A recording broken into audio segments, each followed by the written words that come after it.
As my son Kevin's cries echoed through the room, I caught the sneering words of my brother Austin's wife, Victoria. "You know, you're the same age as my mom. It would be better if at least you looked normal." Poor Kevin, having such an ugly and pitiful mom.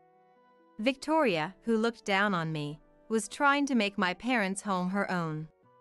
I won't let that happen. My name is Allison. I miraculously got pregnant and gave birth at 45, becoming a single mother.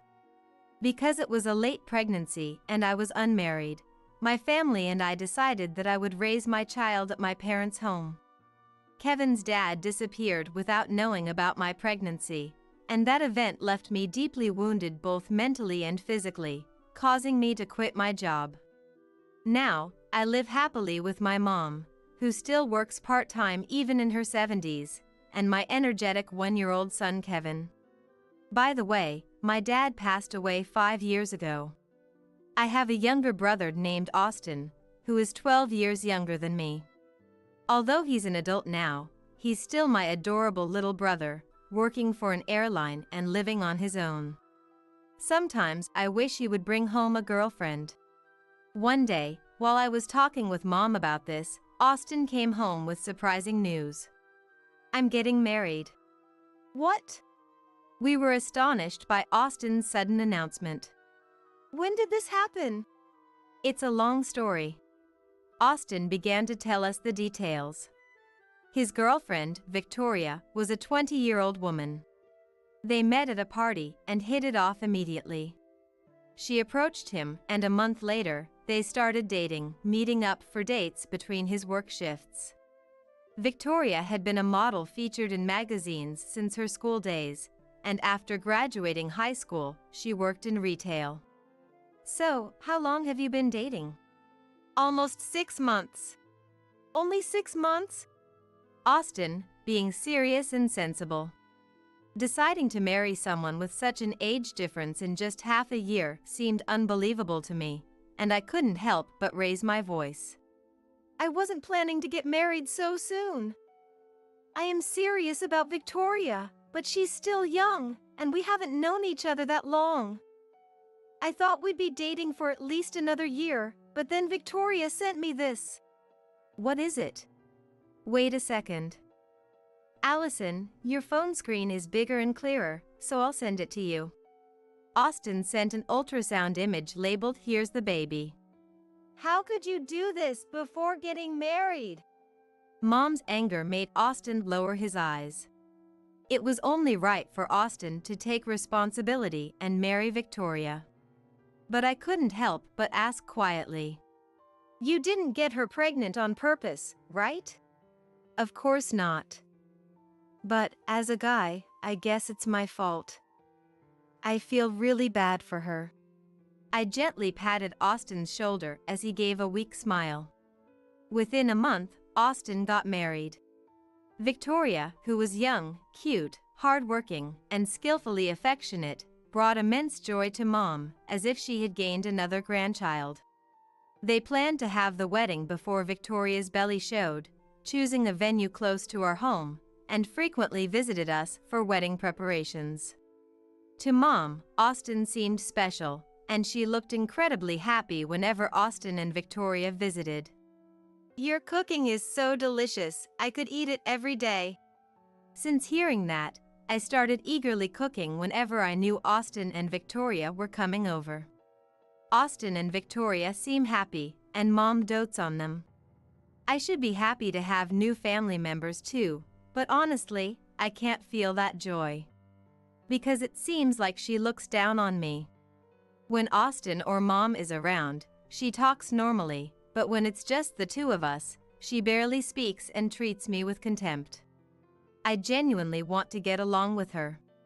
I don't remember doing anything to deserve being looked down on, but if I had to guess, it's probably because of my appearance. I sighed at my asymmetric, distorted face in the mirror and turned it face down on the table. Even with makeup, my face isn't exactly beautiful. It's not a pleasant feeling, but such childish thoughts aren't unheard of for a woman in her 20s, and I kept telling myself that as long as Austin is happy, it's fine. Then one day, as Austin and Victoria's wedding approached, they came over as usual. "We're home." "Welcome back, Austin." "And Victoria, too." "Hello. Here, I brought you this." "Oh, it's a cake from that famous shop." "I'm so happy. Let's have it together later." "Come on in." "Yes." I could hear Victoria's excited voice and light footsteps approaching from the entrance. As I was about to leave the room and go to the room next to the living room where Kevin was sleeping, the door opened, and I made eye contact with Victoria. "Welcome." She completely ignored me. As if she didn't hear me, Victoria quickly walked past me and sat on the sofa. This is how she acts when Austin and Mom aren't looking. I knew it, but it still hurt. Rubbing my strained smile, I entered the room and closed the door. Next door, I could hear Austin, Victoria, and Mom chatting happily. "Victoria is here, so you should join us." Hearing Mom's voice through the door, I put my hand on the door but immediately lowered it and said, "Sorry. If I go now, Kevin will get upset, so I can't." "Really? I'll always be here to take over if you need." "Thank you." Lying down next to the quietly sleeping Kevin, I sighed softly. "I'm sorry for lying, Mom. But I don't want to force myself to smile more than necessary." She only knows Victoria's friendly side. She knows we don't get along, but that's it. Austin doesn't know either. Even so, I act normal when the three of us are together, and Victoria doesn't mistreat Kevin. They are happy, so I tried to ignore the pain stabbing my heart. I must have fallen asleep because I woke up to Kevin's crying. I heard the front door open in the distance. Thinking they had finally left, I slowly got up and went to make Kevin's milk, only to be surprised. "Good morning, Allison." There was Victoria, sitting with a smile that didn't reach her eyes. "Where's Austin?" "Austin was called by an old friend and went to see them after a long time." So, the door I heard earlier was his. I left Kevin, who was crying, with Mom and went to the kitchen to prepare some milk. While I was doing that, Mom, soothing Kevin, said to Victoria, "It might be an all-night thing, so why don't you stay over?" "What? Really?" Mom's unexpected suggestion almost made me drop the baby bottle. "Stay over?" "Mom, she doesn't have any change of clothes or anything. It's too sudden, it would be inconvenient." "It's fine. You can buy some underwear at the nearby supermarket, and it's just for the night, so she can borrow something to sleep in. I'll wash what she's wearing now so she can wear it again tomorrow." "Thank you. I'll take you up on that offer." "Thank you, Allison." I was stunned by the tone of her voice, which sounded almost like she was adding a heart at the end. What was that cold attitude from earlier about? It felt like she was a completely different person. Honestly, it felt uncomfortable having someone in the house who had ill will towards me, but as long as we didn't end up alone together, I could manage. I made up my mind to endure it. As dinner began in a calm atmosphere, Mom was considerate towards Victoria. "Your belly isn't showing yet, Victoria. Maybe because you're slim, the baby might be small too?" "Maybe. If you're not having morning sickness, you need to eat well. Make sure to get enough nutrients before you go home." Victoria happily accepted Mom's hospitality while I felt like I was invisible. There were no particular problems, and soon it was time to get ready for bed. Austin still wasn't home. I sighed as I looked at the pink high heels by the front door. Normally, Austin's sneakers would be next to them, or neither would be there at all. After that, Victoria had gone shopping at the supermarket's clothing section and was now taking a bath. Mom had asked me to prepare the guest room upstairs. It used to be Austin's room, but it had turned into a storage room, so it needed some cleaning and the bed had to be made.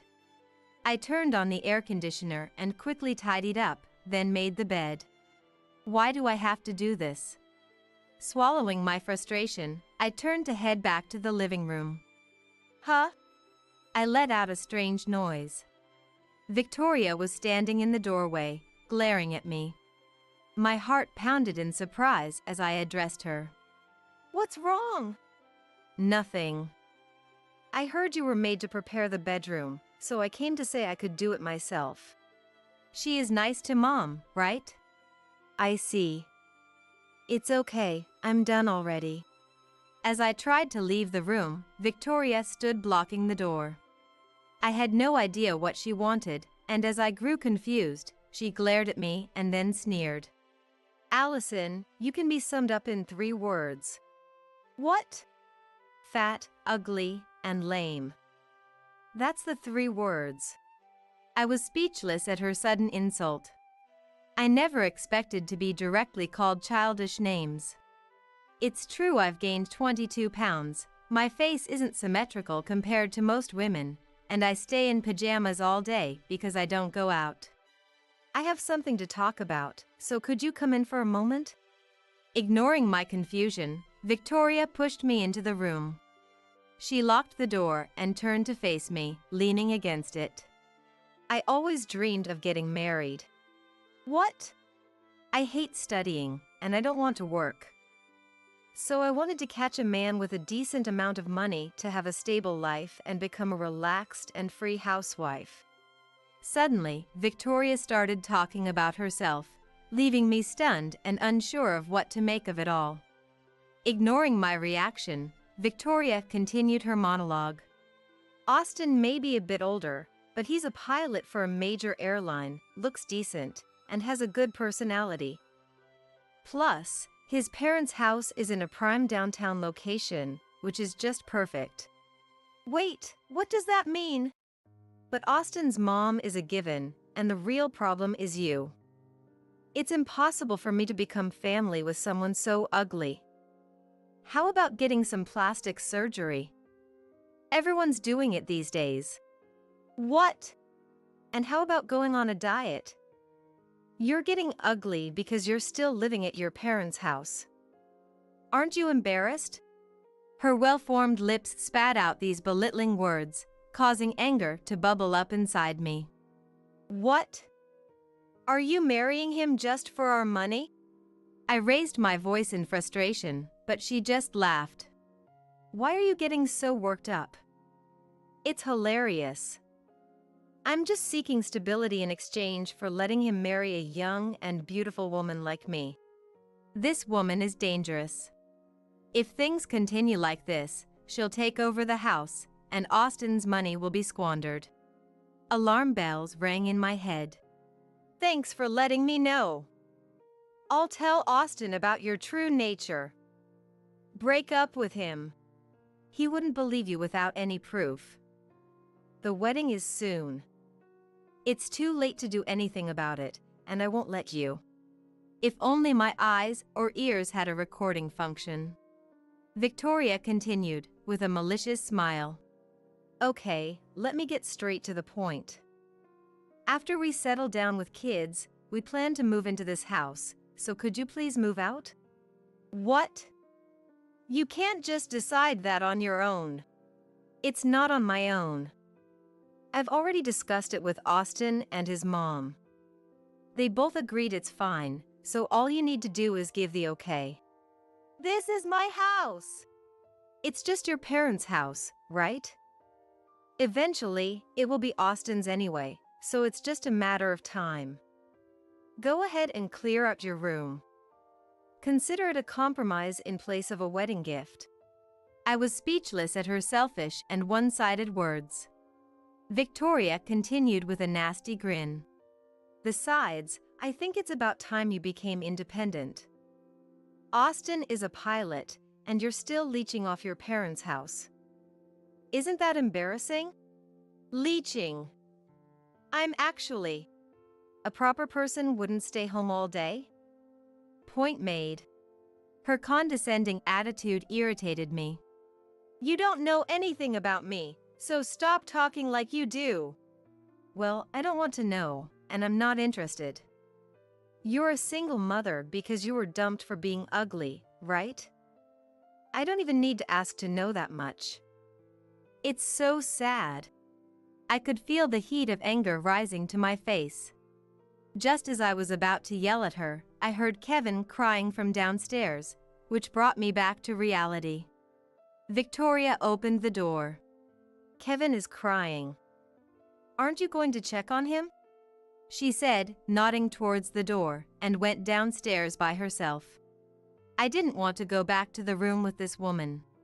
Hesitating at the top of the stairs as Kevin's cries echoed, Victoria's mocking words reached my ears. "By the way, you're the same age as my mom, right?" I looked at her, and she was hiding her smirk behind her hand while looking up at me. "If at least you looked good." Poor Kevin, having an ugly and shabby mother. That one remark pushed me to my limit. I instinctively chased after her, raising my hand, just as the door to the living room opened and Mom appeared, holding Kevin. "What are you doing?" "Mom. I'm sorry. It's my fault. I misspoke. I said that Allison and my mom are the same age."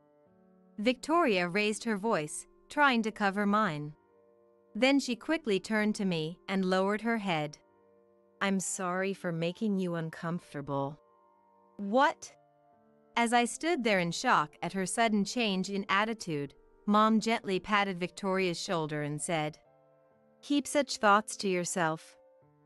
It's fine because we're family, but if you say it to others, it could cause irreparable harm." "Yes, I'll be careful." "Allison, Victoria is apologizing, so you should forgive her. Raising your hand is out of the question." "Wait, Mom." "This ends the discussion. Now, go hold Kevin." Mom handed the crying Kevin to me and then gently led Victoria back to the living room. I stood in the dim hallway, holding the sobbing Kevin, feeling helpless.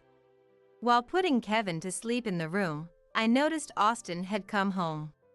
Hearing the three of them happily chatting, tears welled up in my eyes.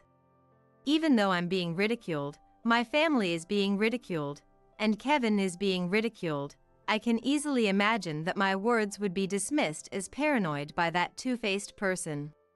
Until now, it was just a facade, but to say such things to my face. She's really trying to take over this house. Knowing Victoria. She won't take care of Mom, and one day she might even abandon Austin. The thought of our family falling apart scared me. I won't let that happen. I'm not the kind of person who would back down. If she thinks everything will go her way, she's terribly mistaken. With renewed determination, I gripped my phone, ready to protect my family. And on a certain day, I found myself at a wedding venue with Mom.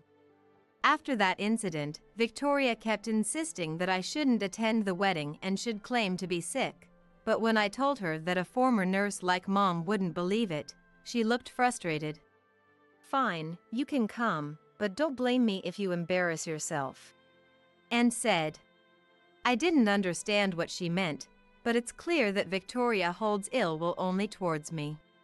The wedding was hastily arranged, so the guests were just relatives and family. She's probably planning to win everyone over today, except for me. The wedding proceeded smoothly, and finally, it was time for the letter to the family. With tears in her eyes, Victoria began to read the letter. "Ladies and gentlemen, thank you for attending our wedding today despite your busy schedules." Even those tears seemed fake to me. It's a joyous wedding. For Austin's sake, I decided to endure and focused on taking care of Kevin. "Thank you for accepting our marriage. Allison seems to be enjoying her moratorium, but from now on, I will repay your kindness as your daughter."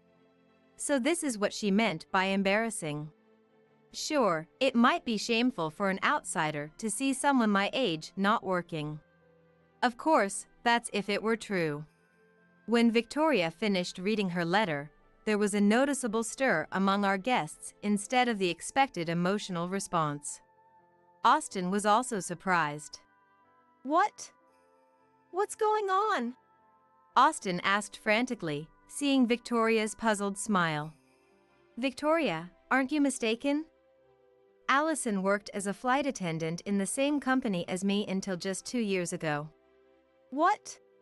Not only did she not have a moratorium period, but she was already working and even paying for my tuition when I was just a kid. No way!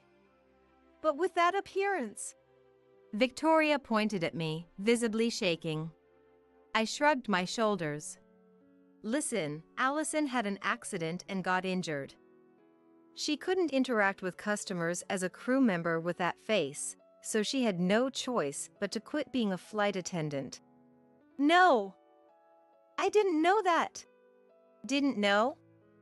When I tried to talk about Allison, you said you heard it directly from her the last time we met, and that was enough. It's no wonder Victoria didn't know. She never even tried to listen to me. Everything Austin is saying is true. 2 years ago, my boyfriend and I were involved in a car accident. He passed away, and although I survived, I suffered severe facial injuries that couldn't be fully corrected with plastic surgery. At the same time, I found out I was pregnant with his child. That's Kevin. But she's unemployed now. What are you talking about? Allison has hardly ever been unemployed. What? After quitting as a flight attendant, she's been working from home as a translator to support Kevin and Mom. What did you even hear from Allison, Victoria? Austin firmly told Victoria, who was trying to justify herself. As Victoria was at a loss for words, the host took the microphone and smiled. What a wonderful family. Their presence will surely support the couple's future. Now, let's proceed with the reading of the letters. With the host's half-forced words, the reception continued somehow. Victoria looked dissatisfied and didn't even manage a polite smile while seeing off the guests. On the way back home after the wedding, Mom couldn't hide her confusion about Victoria's true nature and seemed somewhat depressed. Shortly after arriving home, Austin called. Victoria wants to have an important talk. But I think you're tired, so we don't have to force it. I have something to talk to her about too. Austin's tone was low. He, like Mom, had glimpsed Victoria's true nature. If she wants to come, let her. I have something to talk about too. I took Austin and Victoria's proposal instead of Mom, who didn't have the energy to answer the phone. It worked out well. A while later, when Austin and Victoria arrived, Victoria grabbed my arm as soon as we were alone and dragged me to a secluded spot. How dare you humiliate me, you ugly cow! I tried to talk to you many times, but you didn't listen. Then, Victoria grabbed my collar and yelled. Shut up! You ruined my perfect wedding, and I won't forgive you. You're the one who caused the mess, to begin with. Frankly, no decent adult would intentionally embarrass a family member at such a joyous event.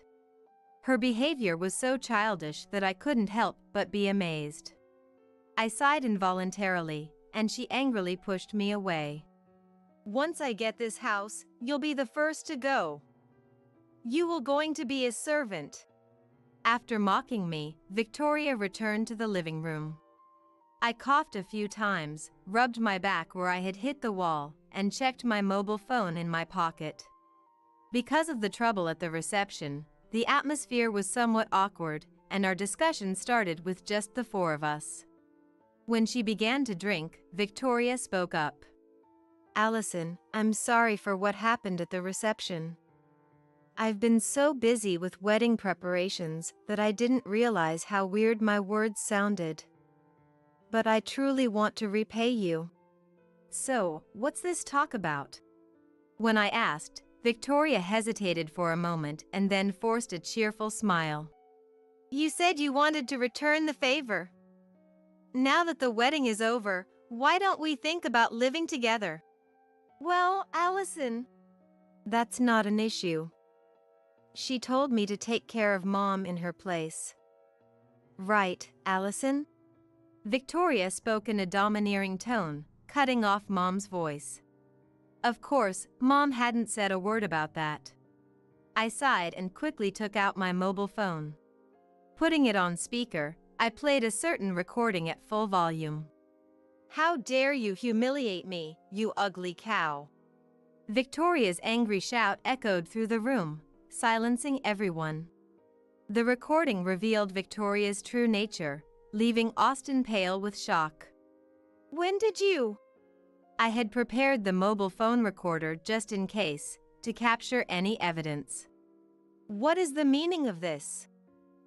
Well, this is...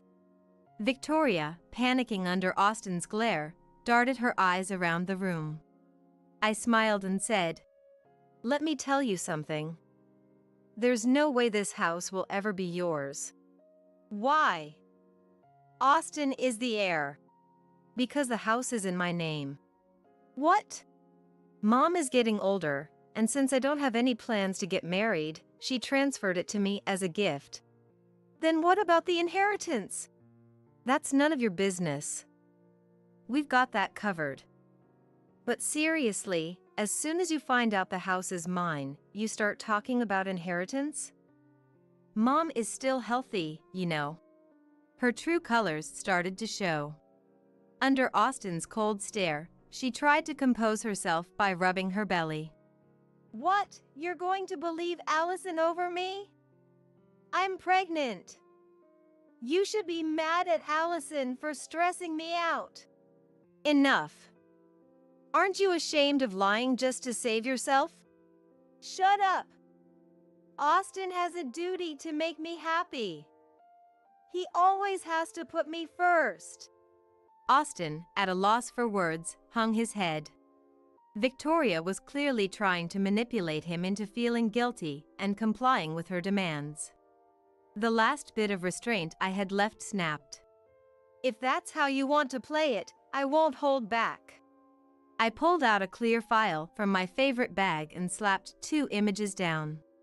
What is this? Austin and Mom were speechless. Victoria turned pale.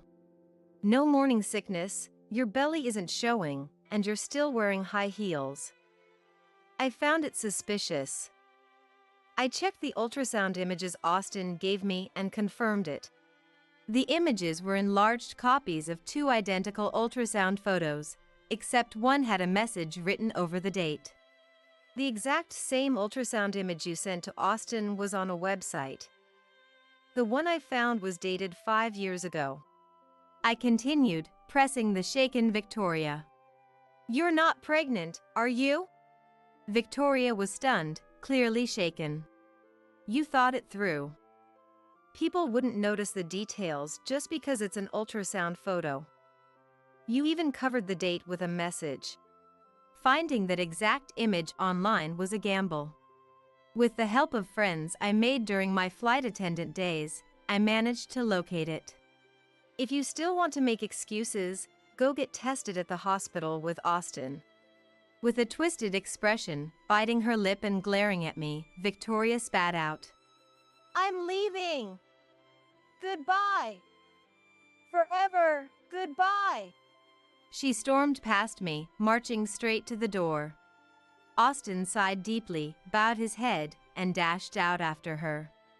At that moment, Kevin, who had been sleeping quietly in the room, began to cry. I picked him up and gently kissed his cheek.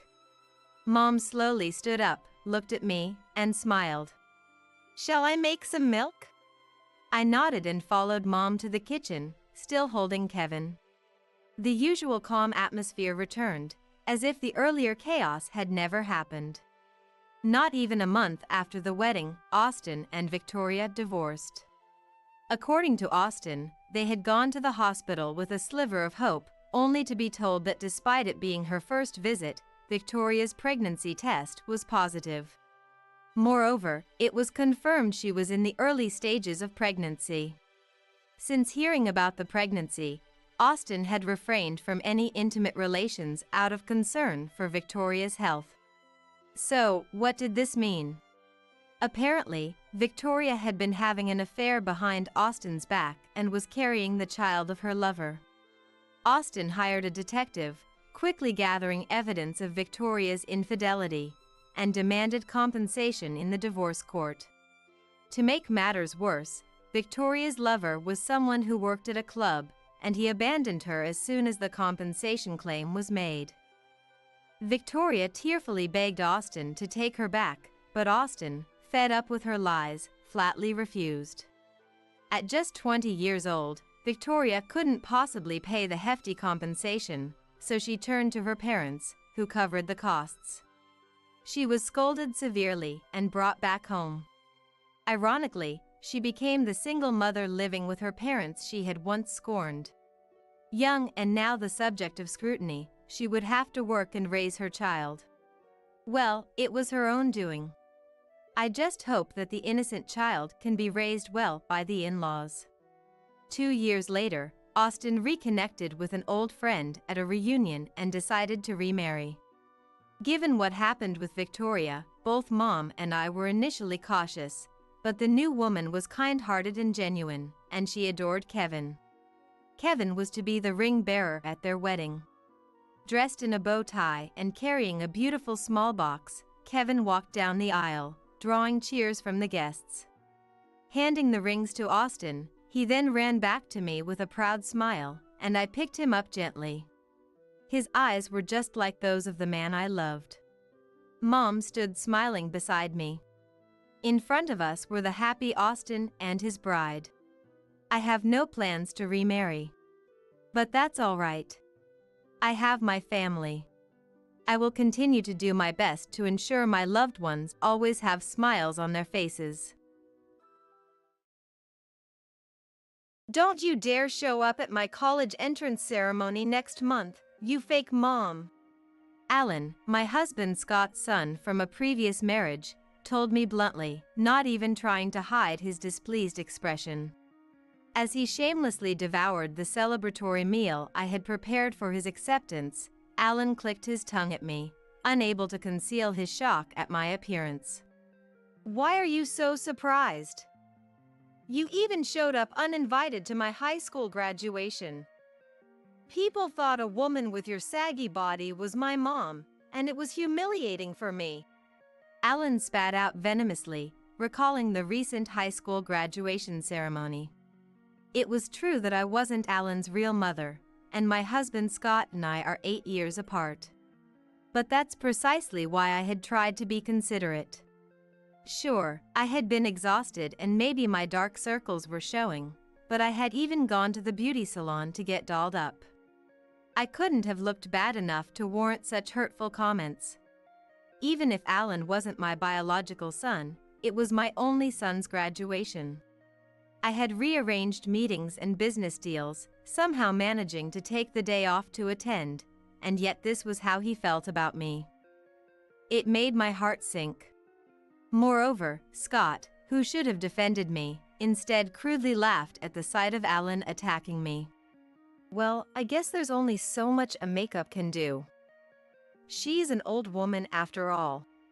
Seriously, for someone working at a trading company, having her around must really bring down the efficiency of the people around her. Scott and Alan gradually got more and more animated, talking about how ugly and old I had become.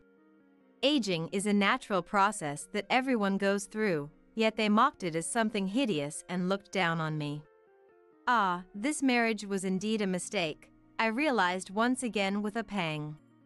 I've always had terrible luck with marriages. My first husband had easily cheated on me, and after the divorce, I had remained single for a long time. As I approached my mid-50s, feeling a sudden longing for companionship, I had been enjoying a drink at a bar after work when Scott happened to sit down next to me. Apparently, Scott too had been cheated on and had just gotten divorced. Perhaps because we had that in common, Scott and I started frequently meeting up at that bar. Before I knew it, I was being introduced to Scott's son Alan. A high school student aiming for medical school, Alan seemed to take after Scott in his politeness and diligence. I decided they were the family I wanted to become a part of. I had thought that after making the big decision to remarry, a warm family life would be waiting for me. But gradually, they started draining my salary while treating me like a housekeeper. It was only then that I realized I had been thoroughly ensnared in their intricately woven spider web of a trap. Like a trapped butterfly, perhaps struggling was futile. But was this really okay? Was I really content to let these men, who didn't even see me as human, say whatever they wanted about me? That's going too far, even for you, I retorted, unable to contain my anger for once. Shut up. Are you gonna lecture me again? I told you to stop acting like you're my mom. Alan raised his voice even louder at my rare display of backbone. As Alan saw the tears welling up in my eyes, he clicked his tongue in annoyance. Seriously, why did you even marry a woman like this, Dad? Put on the spot by Alan's pointed gaze, Scott's shoulders jumped in surprise before he hurriedly tried to appease his son. Sorry about that, Alan. Come on, Carol, you apologize too. With those words, Scott tried to push my head down in a forced bow. This was ridiculous. Why should I have to apologize? Fine, I get it. Saying that, I stood up from my seat.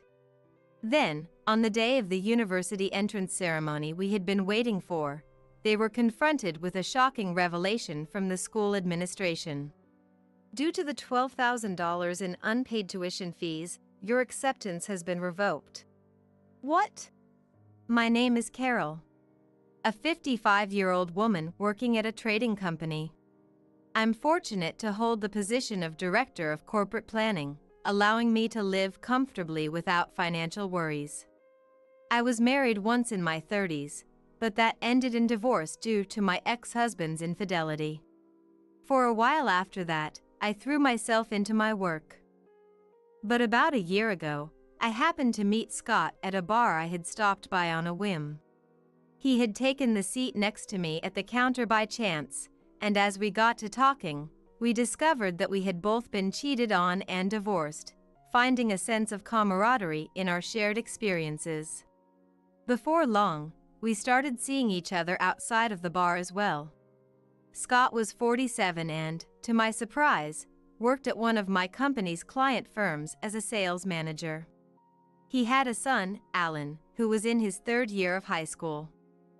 Almost without realizing it, the three of us started having meals together frequently. Alan was aiming to become a doctor and was constantly studying for the brutally competitive entrance exams. Yet, he never seemed bothered about taking time away from his studies to have dinner with us. On the contrary, he was a polite and upstanding young man. I suppose he took after his father Scott's courteous and hardworking side. It was only natural that the fondness I felt for them steadily grew stronger and stronger. After meeting up as a trio so many times, I found myself wanting to support Scott and Alan however I could. So, when Scott proposed, I gladly accepted. Remarrying in my 50s, I was too embarrassed to wear a wedding dress, so we didn't have a ceremony. But with Scott being a sales manager at one of our client companies, both of our firms celebrated with a grand reception party. I likely wouldn't be having any children with Scott, but I had Alan who looked up to me as well. I thought I could finally build a warm, loving family. Carol, hand over your wallet. Wow, you've got quite a bit in here. Saying that, Scott snatched my wallet as I came home from work, pulled out all the cash I had inside, and stuffed it into his own wallet. I silently picked up my discarded wallet, brushed off the dust, and put it back in my purse. I didn't even have the energy to protest or demand he return the money anymore. I seem to have a truly unfortunate fate when it comes to marriage. From the moment we registered our marriage, they changed completely. As soon as Scott realized that my salary was higher than his, he started pouring all of his earnings into gambling and alcohol. I knew he liked to drink since we met at a bar, but he had told me he didn't gamble. I had believed his words, but that was a lie. Scott's way of playing was so skilled that calling it a first-time gambling addiction would be an understatement. He was far too accustomed to it. And soon after Scott started living it up, the once kind Alan underwent a drastic change as well. Don't just stand there spacing out. You're in the way, move. Returning from cram school, Alan roughly shoved past me as I stood frozen in the hallway near the entrance. Eek! Don't make such a girly scream, it's gross. As I let out a shriek from hitting the wall, Alan clicked his tongue in irritation and spat those words at me. But this much was still tolerable. Whenever he was unhappy with his test results at cram school or regular school, he would hurl even worse verbal abuse at me. He was probably venting the stress from his entrance exam studies on me. I remember one time when I scolded Alan for his attitude, he gave me an incredibly cold look. Are you misunderstanding something? We graciously decided to become family with a worn-out woman in her 50s like you. Don't act like you're my mom. I was stunned by his words, clearly looking down on me. If I recall correctly, that was the day I had carefully considered what to buy and cook to help with his exam studies. Wiping up the eggs splattered on the floor, I cried at the thought that this was how he saw me. Scott, watching TV behind me, didn't offer to help or comfort me. These days, the word divorce keeps crossing my mind. But after the company threw us such a grand celebratory party, I can't exactly turn around and say we got divorced right away. Even if I quietly got divorced without saying anything, it would quickly spread through the internal company procedures. And while I'm not obligated to report it, I can't not pay my respects to the executives who orchestrated everything for us. I had many sleepless nights, plagued by headaches. And while I was agonizing over choosing the wrong marriage partner, unable to muster the resolve for divorce, Alan passed the entrance exam for the highly competitive medical school he had been aiming for on his first try. Thinking he would finally be free from the stress of entrance exams, I felt even more relieved than Alan himself. However, after receiving his acceptance letter, rather than going back to his old self, Alan got carried away with the success and escalated his verbal abuse towards me. Complaining was a given, and whenever I entered his line of sight, he would kick the floor or chairs and hit the walls as if to show how unpleasant it was for him. He even threw laundry at me once. Today too, as I came home utterly exhausted from work, Alan complained as if he was forcing himself to eat my cooking. Is the food not ready yet? Hurry up and make it. I'm doing you a favor by eating it. Even though I had already prepared the ingredients for the celebratory meal the day before, as soon as I got home, before I could even change out of my work clothes, I tiredly put on an apron and started making the side dishes. My nerves were completely frayed from the stress of repeatedly double-checking everything to make sure my poor health wouldn't affect my work performance, but none of that mattered to these two. Despite it being a celebration of Alan's acceptance, they had come home early and were relaxing in the living room as usual, not lifting a finger to help. And as if to add insult to injury, Scott laughed. Hey, Carol, are you making Alan complain again? He's going to be a doctor in the future. Don't make him waste his precious time. Instead of admonishing Alan, Scott berated me as if it was my fault for making Alan say such things.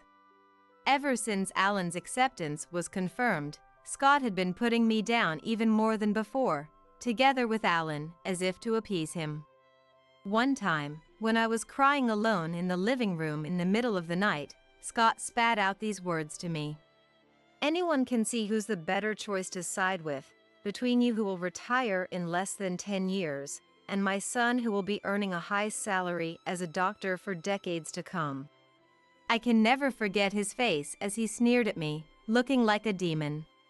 At Scott's words, I shuddered, my face turning deathly pale. To them, I wasn't a life partner or anything of the sort.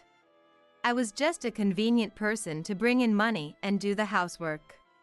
There wasn't a shred of the warmth I once felt there. I gripped the kitchen knife tightly, biting my lip in frustration. For me, who had been working just as hard as any man at the trading company, being treated like a mere housekeeper was an even greater humiliation than when I discovered my first husband's infidelity. But divorce. As I was consumed by such circling thoughts, carrying the finished dishes to the table where Alan sat with his legs outstretched, he let out a sigh dripping with sarcasm. This is the celebration for my acceptance? What the hell? Can't you put out something more luxurious? Unbelievable. I got into medical school, you know? Right, Dad? Seriously, is this all you could prepare? Even with the roast chicken, sushi, colorful salads, and stewed dishes crowding the table, it seemed to fall far short of the luxurious meal they had in mind. I knew they would have a nasty attitude, but I also knew how much time and effort Alan had poured into his studies to overcome this difficult hurdle. That's why I had taken the time to make everything from scratch, hoping to please them even a little, but I was made painfully aware of my own foolishness. Their incessant complaining showed no signs of ending. If they were going to complain anyway, I might as well not cook at all, but if I bought something from the store, they would complain even more than when I made it myself, calling it half-assed or cheap. Ever since I was verbally abused for buying deli items when I came home late from overtime, I stopped serving store-bought food as is. I'm sorry. Could you please eat it? I said, pleading with them while holding back my frustration. If I didn't, they would never start eating. Even as they grumbled about how bad it was, I sighed in relief as the food disappeared into their mouths one after another. It seemed they were in a good mood today. I would save the extra ingredients I bought in case they demanded I remake the meal for tomorrow. That's when it happened. Stuffing his face to the point of vulgarity, Alan suddenly looked up as if remembering something. Oh right, just to make it clear, don't you dare show up at my college entrance ceremony next month, you fake mom. What? I reflexively lifted my head from where I had been looking down, my eyes meeting Alan's, who made no attempt to hide his displeasure. Why are you so surprised? You even showed up uninvited to my high school graduation. People thought a woman with your saggy body was my mom, and it was humiliating for me. But I was stunned by his spiteful words. Sure, I had been exhausted and maybe my dark circles were showing, but I had even gone to the beauty salon to get dolled up. I couldn't have looked bad enough to warrant such comments. Even if Alan wasn't my biological son, he was my only son now, and it was his graduation ceremony. I had rearranged meetings and business deals, somehow managing to take the day off to attend, and yet this was how he felt about me? As I sat there in shock, Scott added insult to injury. Well, I guess there's only so much a makeup can do. Haha, she's an old woman after all. Seriously, for someone working at a trading company, having her around must really bring down the efficiency of the people around her. The two of them gradually got more and more animated, talking about how ugly and old I had become. I may be pushing 60 soon, but this wasn't the kind of topic to laugh about while clapping your hands in front of a woman. Hey, that's going too far, even for you. Shut up! Are you gonna lecture me again? I told you to stop acting like you're my mom. When I angrily talked back, Alan cut me off with a shout. Acting like your mom? My words echoed in the now silent dining room. I couldn't find anything else to say. He had been such a good kid at first. He was under a lot of stress from his entrance exams now. I had become his mom, so I had to be patient. I kept telling myself that, over and over. Even if I was verbally abused by someone else's child who was already an adult, I had thought that if he accepted me as his dad's wife, I would do my best to be his mom. Listen up, I don't think of you as my mom, not even a tiny bit. It pisses me off just having a fake like you hanging around our house. Not even trying to hide his anger, Alan stabbed his fork into the chicken. I had been wrong in my thinking from the very start. He had never accepted me at all. Seeing the tears spilling from my eyes, Alan clicked his tongue in annoyance. Seriously, why did you even marry a woman like this, Dad? Put on the spot by Alan's pointed gaze, Scott's shoulders jumped in surprise before he hurriedly tried to appease his son. Sorry about that, Alan. Come on, Carol, you apologize too. With those words, Scott tried to push my head down in a forced bow. This was ridiculous. Why should I have to apologize? Fine, I get it. I brushed off Scott's hand and stood up forcefully, making a loud noise. What's gotten into you all of a sudden? Surprised by my action, Scott recoiled and stared at me in confusion. Alan also looked up at me with his mouth agape in shock. I can't take it anymore. I'm sick and tired of this. I took off the apron I was still wearing, crumpled it up, and threw it at Scott before heading to the bedroom. As I pulled out the large suitcase I had bought for long business trips, Scott and Alan hurriedly chased after me. Hey, where do you think you're going? I had no desire to answer their bewildered voices anymore. I wasn't living just to be at their beck and call. I'll send you the divorce papers later. After packing the bare essentials into my suitcase, I headed straight for the front door. Divorce? If she says she's leaving, just let her go, Dad. In contrast to the shocked Scott, Alan's mocking words were cut off by the door slamming behind me. I had been wrong. I should have made this decision much sooner. I must have been out of my mind to waste my time on these bastards. The day I left the house, I stayed at a hotel near my office. The next day, I immediately went around to the people and places that had helped us when we got married, explaining the reasons for the divorce and apologizing. Although they were surprised at first, they must have sensed something from my usual demeanor. At the very least, none of my colleagues at work tried to dissuade me from the divorce. About a month after submitting the divorce papers, my cell phone was buzzing with a barrage of calls from Scott. As I was working, feeling a sense of comfort in the tranquility I had finally regained and the busyness of the new fiscal year, I furrowed my brow and excused myself from my coworkers before getting up from my seat. Stepping out into the emergency stairwell of the office building, I sighed and answered the phone. What is it? Before I could even get the words out, Scott's furious voice blared in my ear. Hey, what the hell is going on? Calm down, what are you talking about? I was fed up with his shouting voice that didn't even bother to identify himself. Even if I could tell who was calling from the phone number, would it kill him to at least say his name? With that thought, I sighed and prompted him to continue. Then, an entirely unexpected response came. Alan's acceptance to the university has been revoked. Huh? Did he get involved in some kind of incident? After blurting that out, I suddenly had second thoughts. Why should I care about someone else's acceptance being revoked? Well, whatever the reason, it has nothing to do with me anymore, so don't call me about it. As I said that and moved the phone away from my ear to hang up, Scott started yelling so loudly that the screen vibrated. Cut the crap! It's your fault for not paying the tuition.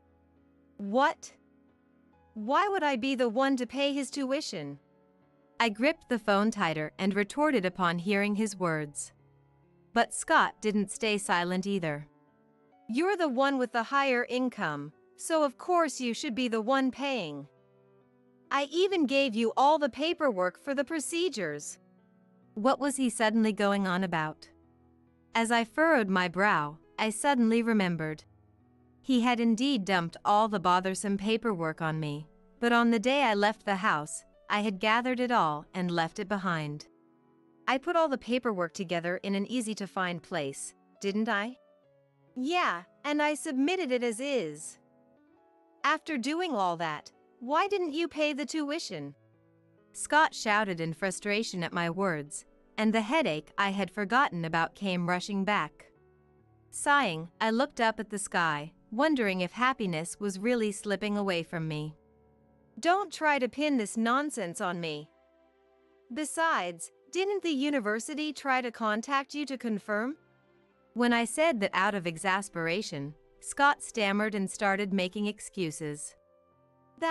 Well, it was from an unknown number, so I thought it might be a suspicious call. I can't believe this.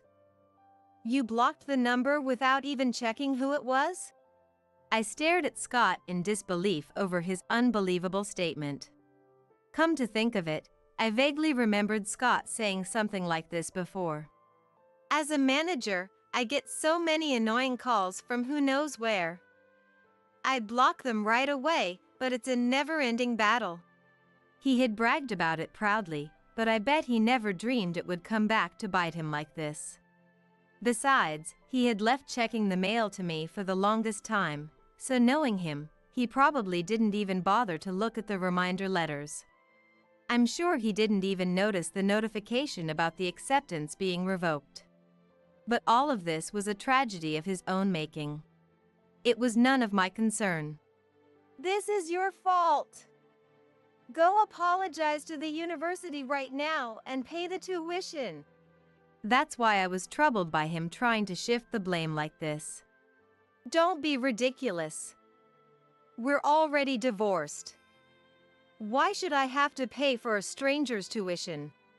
Ignoring Scott's loud ranting, I hung up the phone and hit the block button. God, how foolish can I be? I should have blocked his number right from the start. With a heavy sigh, I went back to work. During my lunch break that day, as I stepped out to get something to eat, Scott and Alan stood in my way. It's because you were too stingy to pay the tuition that I. Their matching new suits were wrinkled, and they were both panting, as if they had run here. They glared at me with hatred in their eyes. Their arguments hadn't changed one bit. In other words, they insisted that it was my fault Alan's acceptance had been revoked. So they repeated the unreasonable demand Scott had made over the phone earlier, telling me to take responsibility and somehow get Alan enrolled. They can go ahead and be angry, but they're directing their anger at the wrong person. Look, how many times do I have to tell you? Scott and I are already divorced. I never adopted Alan, so he's a complete stranger to me. I probably didn't even have the energy left to sigh anymore. In the first place, why should I, a stranger, have to pay for his tuition when his actual father wouldn't? Scott's face flushed red with anger at my logical argument, as if I were lecturing a child. Shut up! You were the higher earner, so of course you should pay. Spouting all this bullshit, my ex-wife and now you? Women are so. No matter how much I explained, not only did he refuse to back down unless he got the answer he wanted, but he even made misogynistic remarks. That's when I took out a certain item. Hey, could you listen to this for a second? In my hand was a small recorder. The truth is, over the past few months, I had been recording every single relentless verbal abuse and attempt to force me into submission through violence from Scott and Alan. When I played it back, their faces turned visibly pale. If you don't stop this now, I'll submit this to the police. At the word police, Scott visibly cowered, looking like he might collapse at any moment. But Alan took a deep breath and then put on that nasty, mocking sneer. "Ha, I'm an elite, you know. I'm just giving some guidance to an incompetent old hag." Alan, acting all high and mighty as if he were in the right, put his hands on his hips and puffed out his chest. "The police, huh? I'd like to see you try. Who's gonna listen to a woman like you?" Hey, Alan! Cut it out! Scott hurriedly tried to stop Alan, who had started provoking me, probably realizing that the odds were against them. But that seemed to have the opposite effect. Alan, who had been put on a pedestal all this time, kept repeating his disparaging comments about me and his misogynistic remarks as if he himself were the law. Shoving aside the panicking Scott, he spat in my direction. And before long, his loud voice had caught the attention of the rubberneckers around us. Along with the murmuring, I could see cameras being pointed our way. But Alan probably didn't notice this due to his anger. He kept hurling abuse at me as I took it all in with a blank expression. "Are you all right, Carol? I'll call the police right now." One of my colleagues who had also been about to go out for lunch seemed to have noticed that I was at the center of the commotion and hurried over to me. "The police? Alan, we're leaving." When he saw her take out her cell phone to dial 911, Scott let out a scream. Then he dragged Alan, who was still popping veins in his forehead, feeling like he hadn't said enough, and they fled the scene. "Are you okay, Carol?" The colleague who had rushed over asked me again, looking at me with concern. "Yes, I'm sorry. Thank you for your help. You were just about to go to lunch, right? Shall we go together?" Perhaps I had been more tense than I realized, as I felt the strength leave my shoulders in relief. I invited her to lunch, my treat, as a thank you for helping me, and we went to eat our now delayed meal. When I returned to my desk, thinking that the unexpected incident had taken up quite some time, one of the executives called out to me and led me to the conference room. It seemed I wouldn't be able to catch a break just yet. "About the commotion earlier, we had the unfortunate timing of having someone from Scott's company here to see us. They want to hear what happened." As he explained this to me on the way, I felt a chill run down my spine. Unfortunate timing was an understatement. In the end, I had caused trouble for both my own company and theirs. "I deeply apologize for the disturbance." As soon as I entered the room, I bowed deeply. Even if it was a private matter between a divorced couple, I had gotten into a fight with a client company's sales manager right in front of the office. It seemed only natural that they would want to know the details. I explained the full sequence of events leading up to the earlier commotion, as well as the reasons for our divorce. If I tried to gloss over things or lie here, it might end up disadvantaging both my company and theirs. After all, we were dealing with Scott. There was no telling what he might pull. "I can't believe this. You've been through a lot. Our employee has caused you a great deal of trouble. And we apologize for making you discuss your private matters." The client company representative turned pale and apologized profusely after hearing the story. Even those who had been deceived by Scott's facade, thinking there was no way that sales manager could be like that, immediately changed their tune when I played the recordings. "The cause of the earlier commotion is all here in these recordings. If Scott tries to tell any lies, then..." "Of course, with this evidence, we fully trust your side of the story, Carol." When I voiced my concerns, everyone present nodded in agreement. I wasn't sure how things would go on Scott's end, but it seemed I would be able to avoid any disciplinary action for causing the commotion. With that thought, I let out a sigh of relief. 6 months later, accompanied by my lawyer, I decided to have a discussion with Scott and Alan about the future. Of course, it was a discussion about how I wanted absolutely nothing to do with them from now on. But for some unfathomable reason, The words that came out of Scott's mouth were utterly ridiculous. Carol, we were wrong. I'm sorry. Let's keep doing our best as a family from now on. What? I couldn't help but let out a discordant voice. As I stood there baffled, Alan added insult to injury. I was in the wrong, so please, be a real mom to me this time. I felt goosebumps all over my body. The first thing that popped into my head was just one word: disgusting. Both Scott and Alan had put on that seemingly kind and sincere demeanor they had when they first approached me, trying to ensnare me once again. Now that I knew their true faces, the smiles plastered on their faces only filled me with revulsion. How many women had Scott and Alan deceived like this, I wondered. Even the lawyer accompanying me was visibly on guard. Don't say such ridiculous things. That was all I could manage to say in response. As if to protect myself, I gripped my left arm tightly with my right hand. Seeing my sour expression, Scott persisted even further. Come on, don't say that. Today's discussion is for that purpose, right? Let's properly live as a family again, okay? His tone was almost coaxing, and I felt a chill run through me. I shook it off and firmly refused. Absolutely not. I don't want you coming to my office like before. Don't ever come near me again. At that, Scott, who had been playing nice until then, finally seemed to reach his limit. He slammed his hand on the table with a bang, trying to intimidate me. You get all high and mighty just because we apologized? Listen up. The only reason we came here today was because we were willing to start over. We're saying we'll remarry you. Who do you think you are? His nostrils flared as he took deep, excited breaths. Both my lawyer and I stared at him in disbelief. They hadn't changed at all from before. They were just hiding their demonic true selves beneath a kind facade.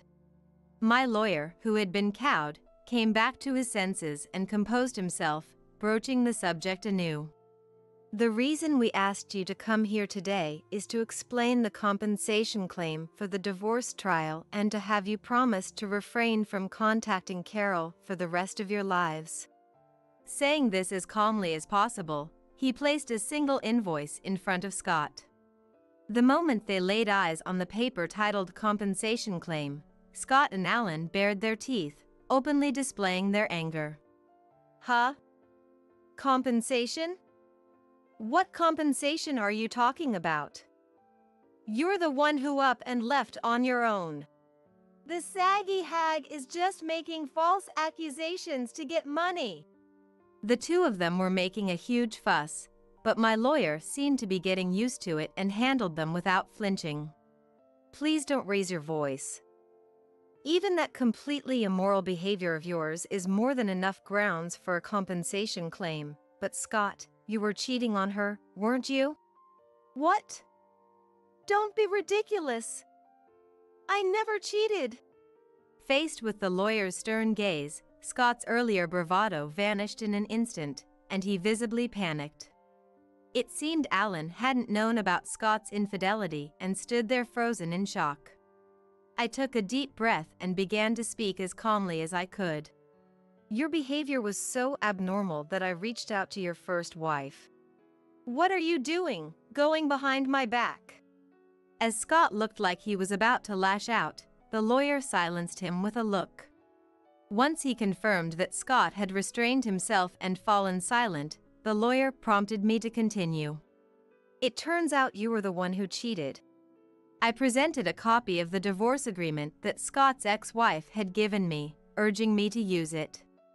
It proved that Scott's infidelity was the cause of their divorce and that the matter had been settled with Scott at fault. When I met Scott, he had told me that he was the one who had been cheated on, but that was a blatant lie. Scott himself was the one who had cheated. Your ex-wife told me I should have a detective investigate you right away. Of course, I did so without hesitation. And just as I thought, evidence of your affairs kept popping up one after another. Saying that, I spread out the detective's investigation report on the table. I'll offset the property division with the amount you took from me, so you'd better pay the compensation in full. I glared at him as I said that, and Scott began to tremble, now resorting to begging for forgiveness. I'm sorry, Carol. I let my guard down and got taken advantage of. I was seduced and had no choice. Please, forgive me. Come on now, hurry up and sign. I'm busy. I looked down at Scott, who had begun to apologize profusely in an unseemly manner, without any emotion. Then Alan, comparing my coldly dismissive attitude with Scott's pathetic state, started trying to butter me up. Carol, I'm different. I'm not like my crazy dad. I'm on your side. You're the only real family I have, Carol. Alan! Even Scott, who had been begging for forgiveness, gaped at Alan in shock over his sudden change. Alan put on his best good boy act and tried to take my hand. I'm still a child who needs parental protection, so I need your support, Carol. I brushed off the hand he extended without hesitation. What's with this "I'm still a child" crap? It's so disgusting I might break out in hives. I put some distance between us again and conveyed my revulsion without hiding it. You're already 18, right? You're a proper adult now, and your actions have consequences. You're smart enough to get into medical school on your first try, so shouldn't you be the one supporting your dad instead? Cut the crap! Enraged by my words as I tried to protect myself, Scott, who had been groveling on the floor, and Alan, who had been trying to butter me up, finally resorted to violence and swung their fists at me. But their blows never reached me. My lawyer deliberately called the police in a loud voice so that the two agitated men would notice. Realizing the police were on their way, they frantically fled the law office. When the officers arrived just a few minutes later, my lawyer and I explained the situation. They concluded that I should absolutely avoid meeting with Scott and Alan directly from now on. From then on, all communication would be done through my lawyer. Knowing those two, I had thought the compensation claim would likely drag on. But it was settled sooner than I expected. As it turned out, Alan had apparently become a shut-in. You see, when Scott and Alan had caused that commotion in front of my office earlier, some rubbernecker had posted a video online of Alan verbally abusing me. It had blown up due to how terrible it was. Alan, who had been bragging about getting into medical school on his social media with his face visible, was quickly identified and apparently received some pretty awful direct messages. His pride shattered, Alan's spirit seemed to have broken. I heard through the grapevine that he had stopped coming out of his room. As for Scott, his reputation within the company had already hit rock bottom due to the divorce scandal. His demands for us to get back together and the police incident were the final nail in the coffin, and he was being treated like a pariah. His own motivation seemed to be at an all-time low, but with Alan shutting himself in, the debts from the money he had poured into gambling, and the compensation he had to pay me, he apparently couldn't even quit his job. Scott had been demoted from sales manager because of the disturbance he caused in front of our company, his client. Lacking the courage to change jobs in his late 40s, he seemed to be working on inertia. The new person in charge of our account was complaining about him with a give-me-a-break attitude. This isn't something I should be telling you, Carol, but Scott's misogynistic remarks have become a social issue. But seriously, we're getting complaints from complete strangers. It seemed the new person in charge at the client company had quite a loose tongue. When he found out I was Scott's ex-wife, he started venting and telling me about Scott's current situation without me even asking. I considered requesting a change in who handled our account, not wanting to get involved with them anymore. But I figured it might be good to stay informed of the situation to avoid any weird ideas, so I left things as they were. Having finally overcome what might have been the greatest hardship of my life, I was now throwing myself into my work more than ever. I had built a good friendship with Scott's ex-wife since she cooperated with me, and it was nice that we could easily keep in touch as fellow single women. We were planning to go out for some delicious drinks together soon. Upon arriving at the Target high-rise apartment, I approached the concierge and was handed the keys to the room.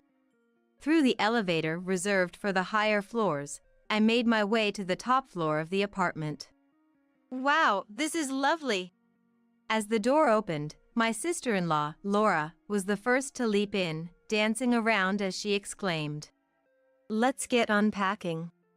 I called out, but no one offered to help. Predictable, yet it still irked me. The movers placed the boxes where directed, and I was left to unpack alone. "I'll take this spacious room. Katrina can have the tiny storeroom." My father-in-law, Harrison, and my mother-in-law, Rosalind, went ahead and decided who was getting which room. But I ignored them and continued my work. "This room is really nice. It would make a great final home." "Good for us." My husband, Oliver, and the in-laws said to each other, all smiles. "It feels like a dream to live in such a house," Laura said with her eyes brimming with tears. It might be time to reveal the truth. "Huh? Whose house are you talking about? Huh?" My name is Katrina. I'm a 32-year-old freelance illustrator. I used to work for a major publishing company but went independent and now mainly take on projects from my former employer, while also starting to work as a children's book author. I married Oliver 2 years ago, and we began living together in the apartment I've been residing in. The reason we live in my house is that it's my property, and Oliver, who was renting elsewhere, moved in with me. My parents died in a car accident when I was young. Afterwards, I was raised by my grandparents, and after graduating from college and securing a job, I bought this apartment. The payment was made using the compensation and insurance money received from my parents' accident. My grandparents raised me without touching that money and gave it to me to use for myself when I graduated college. I bought this place because my grandparents entered a nursing home. They had reserved a spot in the nursing facility, intending to move in together after raising me, not wanting me to bear the burden of their care. After much thought, I decided to buy this convenient apartment, which was also close to the nursing home my grandparents were in. My grandparents said there were other things I could spend the money on, but to me, this was the best use. I have been living here for almost 10 years now. The 10 years I spent with my parents and the 10 years I spent with my grandparents are nearly equal. I've been living in this apartment a third of my life, and I have grown quite attached to this place. I met Oliver at a friend's wedding after-party. He was a colleague of my friend's husband. We were of the same age and formed a group that started hanging out together. Over time, several couples formed from this group, and a few have married. And one of those couples was Oliver and I. Oliver was cheerful and seemed to brighten the room just by being there. From our first meeting, I was attracted to him. I admired his cheerful nature, something I lacked, and thought he was a wonderful person. However, that was only the face Oliver showed to the world, and I quickly learned about his other side after we got married. While Oliver was very gentlemanly during our courtship, he turned out to be the type who changes once the marriage is set. No, it was worse than that. After we got married, he said something unbelievable. "Since I'm living in your house, you should take care of the living expenses." "What do you mean?" "The expenses would be the same even if I weren't here, right? So, you should continue to cover them as you have been. I think that's how it should be." Indeed, my apartment was already paid off, with no mortgage remaining. However, there were still maintenance fees, a sinking fund for repairs, and property tax. And since we have a car, there's also the parking fee. So, those are expenses you'd be paying even if I weren't here, right? That's true, but then, there should be no problem with you continuing to pay them as usual. His argument seemed reasonable at first glance, but was fundamentally flawed. But Oliver, you're living here now, too. We agreed to split the living expenses. I'd really appreciate it if you could contribute. When I said this, Oliver's eyes narrowed angrily. You're so money-grubbing! I never thought you were that kind of woman. I was stunned and speechless. To me, it was obvious that as a married couple, we would share our lives equally. I had naturally assumed we would split the expenses for our home. I'm not saying I won't contribute anything. I'll definitely pay half for my part. But you own this house, right? So, he meant since it's my property, I should bear the costs.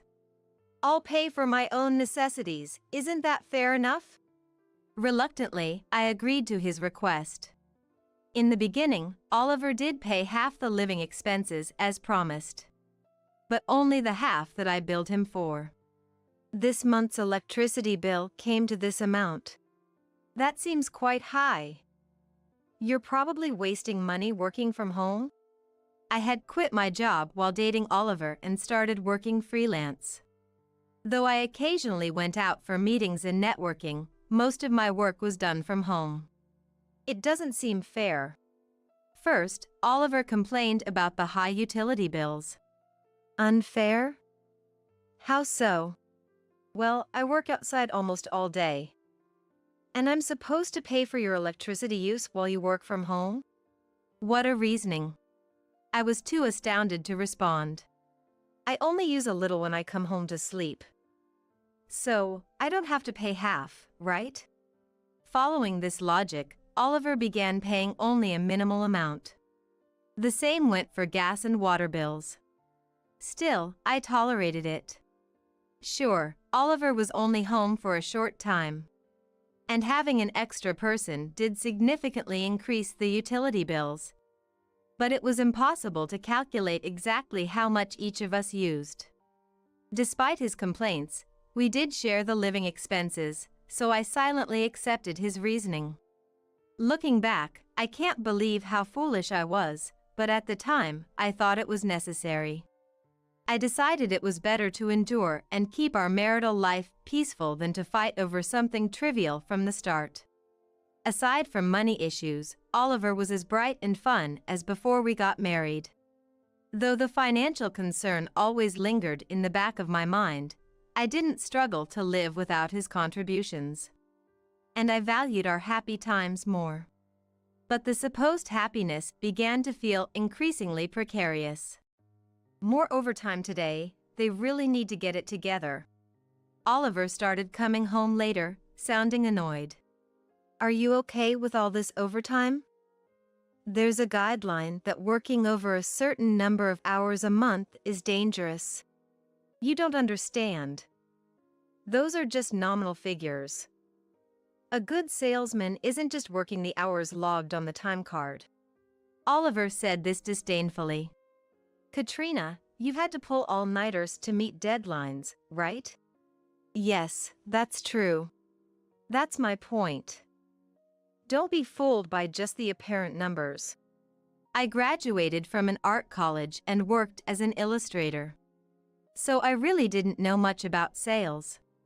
Faced with his assertion, I had no choice but to believe him. I understand. But please, don't overdo it. I know. You're kind, Katrina. I won't push myself too hard. Oliver reassured me gently, embracing my shoulder. I tried to believe in Oliver's kindness forcefully, as if believing was the only way to keep my peace of mind. Gradually, I felt increasingly betrayed by Oliver over the year. They say people can react to sudden pain, but become desensitized to slow, incremental pain. By that point, Oliver's betrayals had accumulated significantly, yet I felt I was just enduring a little longer, spending my days pretending not to notice for the sake of peace. Then, a significant event occurred. My family's coming over soon, is that okay? One morning, Oliver suddenly mentioned this. Harrison and Rosalind? And Laura too? I had visited his family's home once before we married, for a family meeting. It was a small house in the countryside. It seemed to be a fairly old house, and every part of it was old, but my parents-in-law were living there. At that time, Laura had already moved out after getting married, so I wasn't able to meet her. We did message her, but as she couldn't come due to her schedule, but gave us a message, "Welcome to the family." Since we didn't have a wedding ceremony and only took photos, that was the only time I met his parents. Of course, I never had a chance to meet Laura. Our friends held a party for us to congratulate, but I still hadn't met Oliver's relatives. As I didn't have much interaction with my own relatives, and I did not find it so strange. Now, suddenly, his parents and Laura were coming to visit. It wasn't odd for them to want to see how we were doing after a year of marriage. Without any doubt, I agreed to Oliver's words. A week later, as promised, the in-laws came to our house. This is your place? It's not very big, is it? That was the first thing they said as they entered our home. Of course, it's not big. This house was originally bought for me to live in alone. It has 3 rooms and a spacious living dining area. One room is almost used as a storage, and the remaining rooms served as my office and bedroom. When Oliver started living with me, he wanted a space to work from home, so I gave up my office for Oliver's study. And now I work in the living room. It's spacious enough for 2 people to live without any inconvenience. As I was thinking this, Laura, whom I was meeting for the first time after Rosalind, entered the house. You're right, it's smaller than I thought. Are we going to live here together? It's small, but bear with it. They say any place becomes comfortable if you live in it. Well, it's better than nothing. I'll manage to live here. How long do they intend to stay? As I pondered vaguely, Oliver commanded me with an irritated voice. Hey, what are you dozing off for? Hurry up and carry in my parents' luggage. What? Oh, sorry. Which ones are their luggage? I thought it would be just enough luggage for a short stay, maybe a duffel bag. But when I looked inside the entrance, I couldn't find anything. What are you looking at? It's outside. Rushing to the entrance, I saw about 10 cardboard boxes piled up in the hallway. Cardboard boxes for a visit to their son's house? I didn't understand the meaning, but leaving such things in the hallway would bother other residents. Fortunately, none of the boxes were too heavy, and I somehow managed to bring all of them into the living room by myself. Since it's a living dining area, it's quite spacious. Although it's obstructive, stacking them up secured enough space to place them.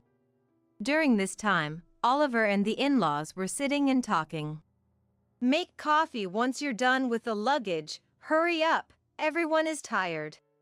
I couldn't think properly due to the situation and moved reflexively to Oliver's words. You really are so inconsiderate. I'm worried about our future. I'll sleep in this room. While I was cluelessly making coffee, Laura declared our bedroom as her room. That's fine. I'll clean up the storage with Mom, and when we're done, we'll sleep together. It'll be nice to sleep with Oliver after a long time. Sleeping closely with family, how nice. Oliver and his parents acted as if I didn't exist, enjoying their family time. Our house only has a bedroom, a storage room, and what now serves as Oliver's study, which was my former office. Where am I supposed to sleep? And how long will this lifestyle continue? It seems humans can't think properly when faced with situations far beyond their usual understanding. While I was stunned, everything had already ended. The next day, no, from the moment the in-laws moved in, hell began. "Hey, isn't the food ready yet?" "Sorry, I'm preparing it now." "You're really slow." "Oliver must have a lot of patience to put up with someone like you." The in-laws lazed around the house all day, doing nothing, and treated me like a servant. At first, I endured it, thinking it would only be for a few days. But listening to the conversations between the in-laws and Oliver, it became clear that this was going to be a permanent situation, and I awakened. Here's the summary. The in-laws had fled from their hometown because Laura had returned home after getting divorced. The reason for the divorce was Laura's infidelity. She had affairs with multiple people. All of this came to light recently, and her ex-husband demanded compensation, which they couldn't afford, so they fled here. Oliver had told me that his in-laws owned their home, but that was a lie. Originally, that house belonged to Rosalind's real family, where her parents lived. Rosalind and Harrison moved in with them because they couldn't afford to live by themselves. And after Rosalind's parents passed away, they just stayed there. The real owner was Rosalind's brother, and he asked them to leave, but they stayed, claiming residency rights. Rosalind's brother had his own home, so he couldn't force his sister's family to move out. He had requested them to leave, but couldn't do no more than that. Then, with Laura returning with a mountain of compensation to pay, Rosalind and Harrison tried to sell the house to raise money. Rosalind's brother, upon learning the situation, was furious and threatened legal action. That's why the in-laws showed up at our place with all the belongings she could carry. Those belongings, 10 boxes of them, the ones I struggled to bring into our house the day they arrived, representing their entire fortune. I don't know what's inside, and frankly, I don't want to know, but it seems there's nothing of real value that could be called a fortune. In short, the in-laws moved in with us because they were broke. And it looks like they plan to live off of us indefinitely. In such a family, Oliver was miraculously smart. He was good at his studies and managed to graduate from college on a scholarship. You wouldn't guess he's part of that family just by looking at him. He continued to play the role of a refreshing, fine young man, got a job at a well-known company, and then met and married me. I couldn't see through Oliver's true nature or the real face of the in-laws.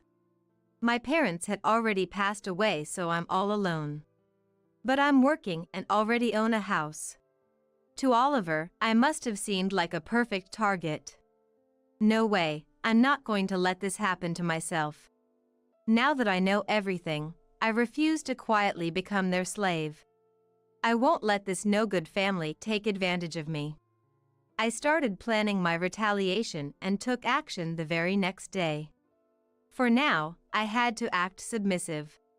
I couldn't let Oliver or the in-laws catch on to my plan. I had to catch them off guard. Just like how they suddenly showed up here.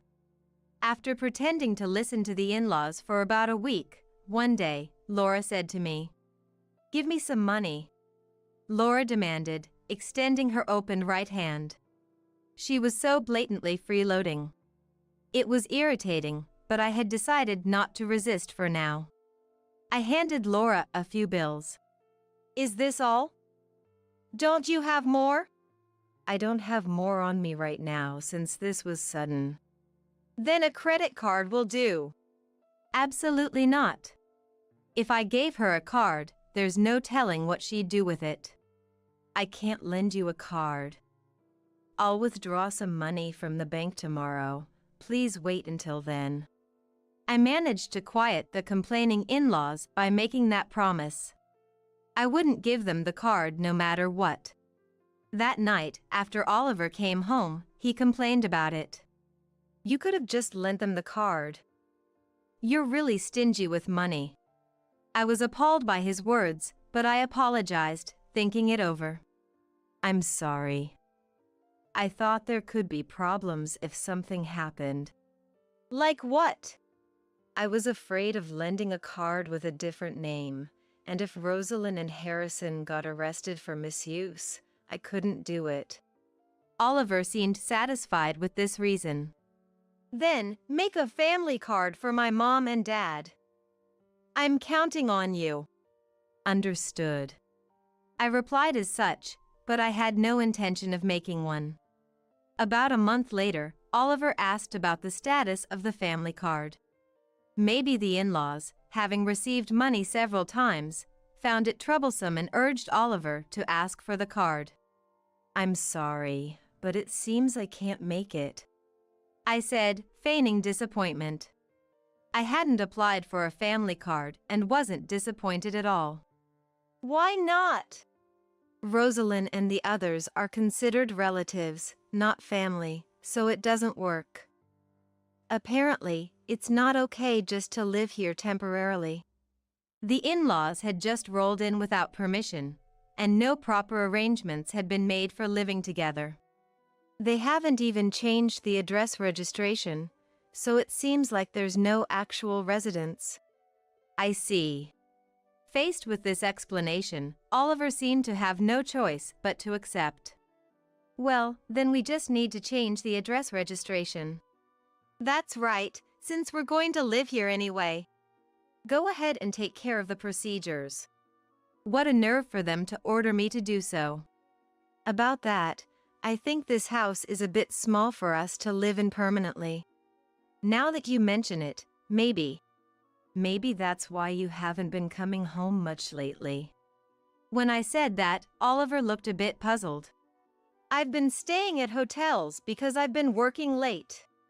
Oh, that must be tough. So, I was thinking, why don't we move out of this house? Oliver and the in-laws were surprised by my suggestion.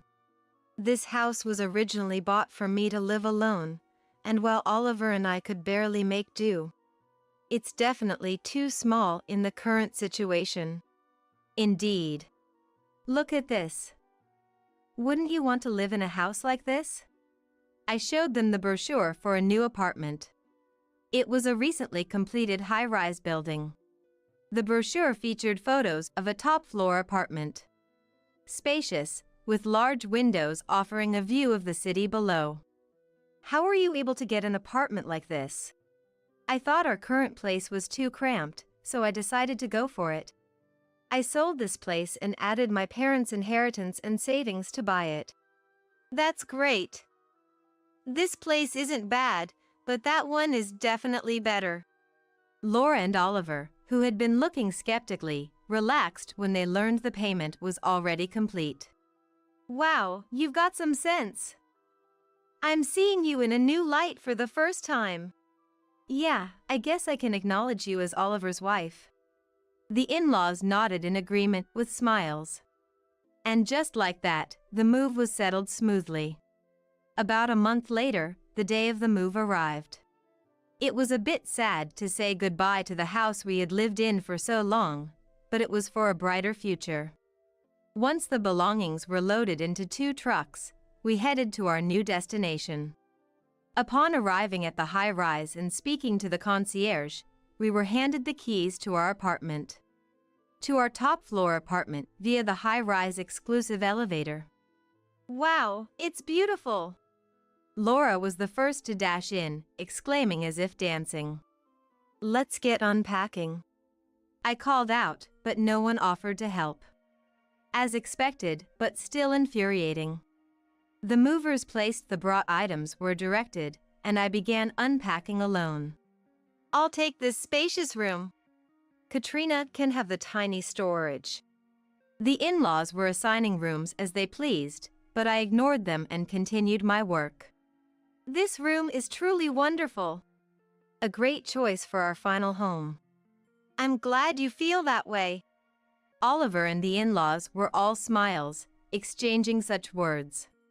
It's like a dream to live in a house like this, Laura said, teary-eyed. Now, it might be a good time for the reveal. Huh? Whose house are you talking about? Huh? A good moment to show the in-laws reality. Why would you all live here? What are you talking about? It's our new home. We're the ones who will live here. Huh? I feigned exaggerated surprise. This isn't your house. I bought this place to live with my grandparents.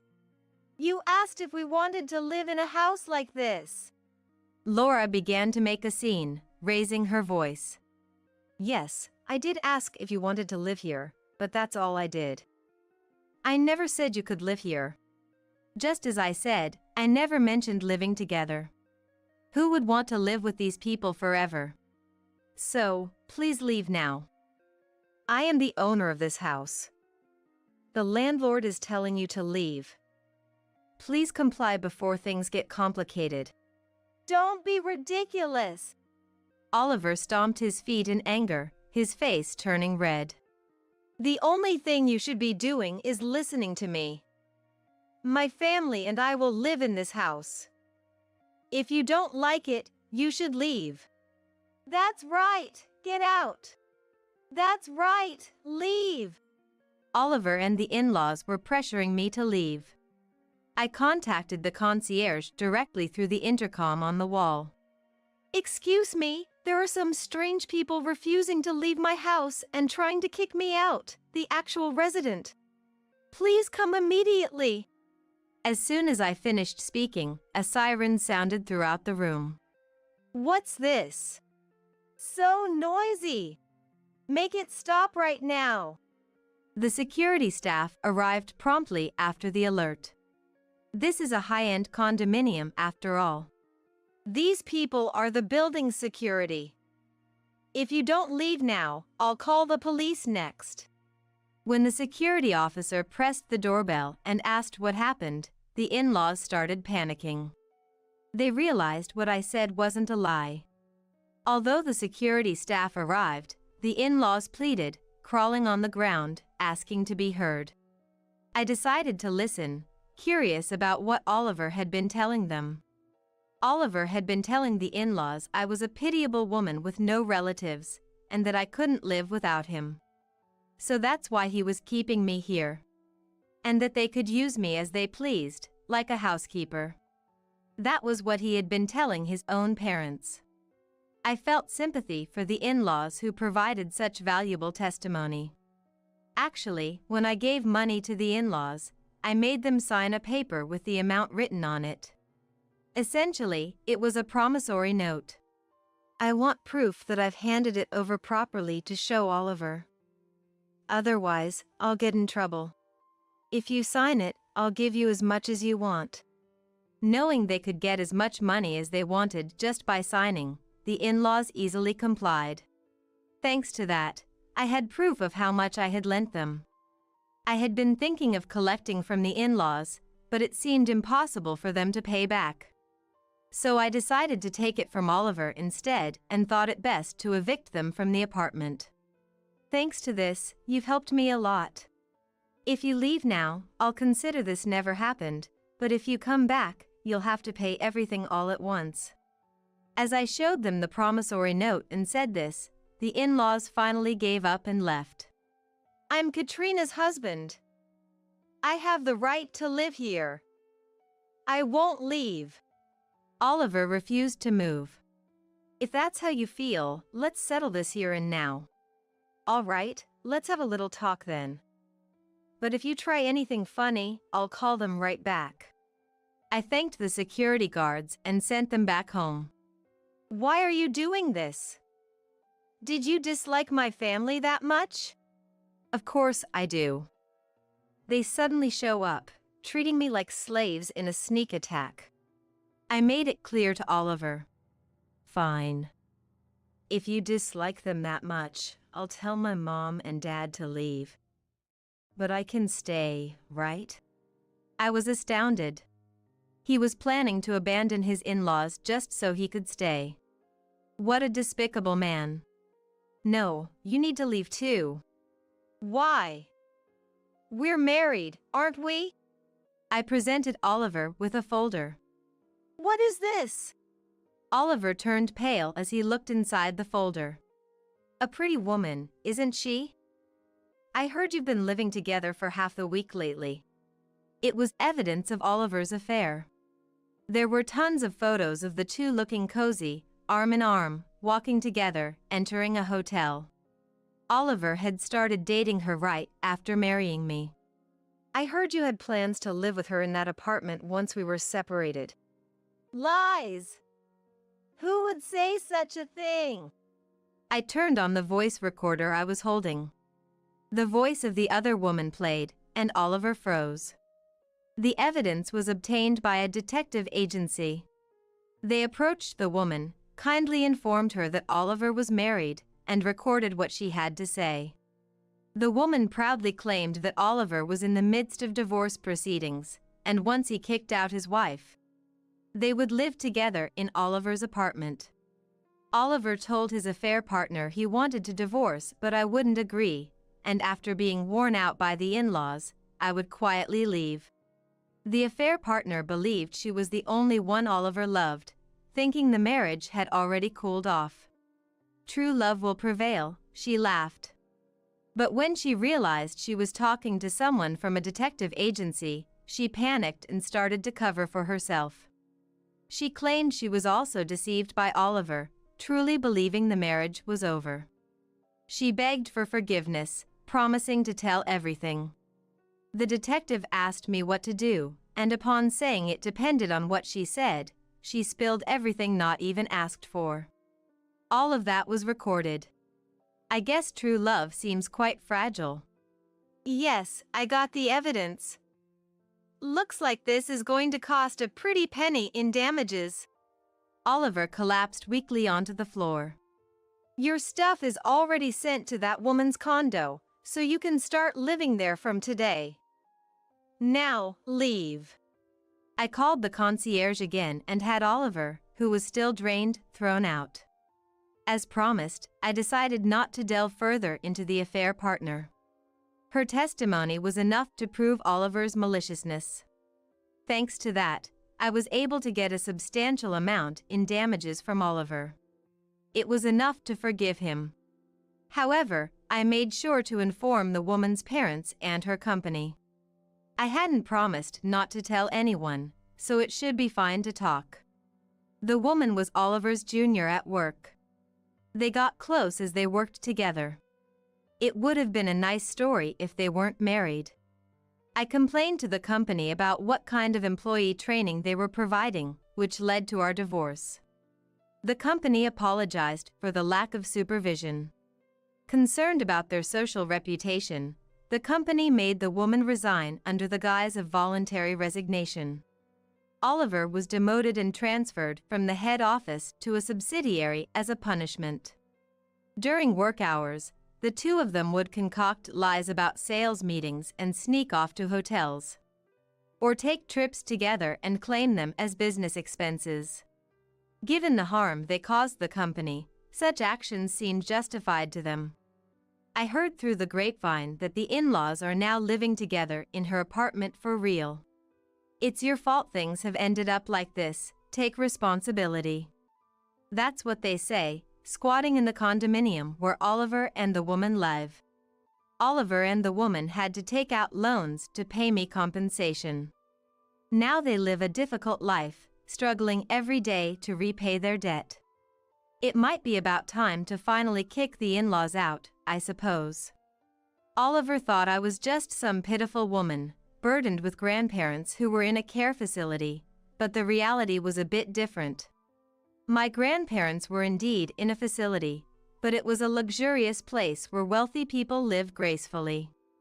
They used to run a company and had planned to pass it on to my parents, but they died young. So they retired after handing it over to someone they could trust. That was the year I graduated from college. I've loved drawing since I was a child and have won numerous awards for it. I told my grandparents I wanted to work in art, so they never forced me to take over the company. They decided to move into that facility so I could live freely as I wished. I followed my dreams into a career related to art, and now I'm becoming known as a children's book author. My illustrated books have become a big hit, and I'm now somewhat of a celebrity. I feel like my luck has turned around dramatically since splitting up with Oliver. He must be regretting it by now. I bought that high-rise apartment with the money from selling that condo, my parents' inheritance, and my book royalties. I wanted to live with my grandparents again while they were still healthy. Of course, I'm keeping the facility as an option. It's necessary for when either of my grandparents becomes physically incapacitated and needs extensive care. But for now, they're both still healthy. Thanks to my book sales, I can finally give back to my grandparents. We can live happily together for a while longer. Though I went through some hardships because of that man, my future is looking bright. With this, I'll finally get the inheritance. Right before losing consciousness, I heard my husband's voice. I had just finished a hospital visit and was about to head home when suddenly a car sped towards me. I realized it too late to escape and was hit. Amidst the intense pain and fading consciousness, I heard what my husband had said. What did he mean by inheritance? Why was he even here? As I tried to make sense of it, I lost consciousness without seeing him. 3 days later, I woke up and saw on the TV that my husband was acting the part of a grieving, loving husband. I was furious. He was garnering sympathy while pretending to be a good person, even though he had schemed everything. I couldn't let him have his way anymore and decided to seek revenge. I am Jennifer Brown, 29 years old. A music teacher. I've always loved the piano and dreamed of becoming a pianist since childhood. After practicing desperately every day, I managed to get into a music college, but I was overwhelmed by the high level of competition and eventually gave up. I obtained a teaching license and became a music teacher.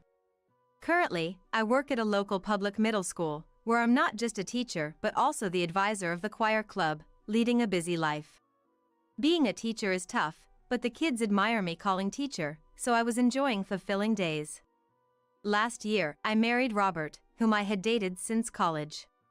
We were at the peak of happiness in both our personal and professional lives, but it didn't last. My husband Robert was just a mess. He worked at a bar, and because of the nature of his job, he had late shift. Our daily rhythms were completely different, and we began to drift apart. He often drinks after work, so I find him sleeping at the entrance returning home drunk in the morning. Initially, I thought it was just part of his job. But when I came home tired from work, I found clothes thrown about, and the table littered with empty instant noodle cups and finished drink bottles. Seeing this mess every day, my anger just kept building up. Robert, put your clothes in the laundry. And can you clean up your mess? What? Stop nagging. I'll do it later. Later? You always say that and never do it. Do it now. Frowning, Robert clicked his tongue in annoyance. If it bothers you so much, do it yourself. You're such a nagging woman. What? I'm tired from work every day. Why do I have to take care of you? Can't you at least take care of your own things?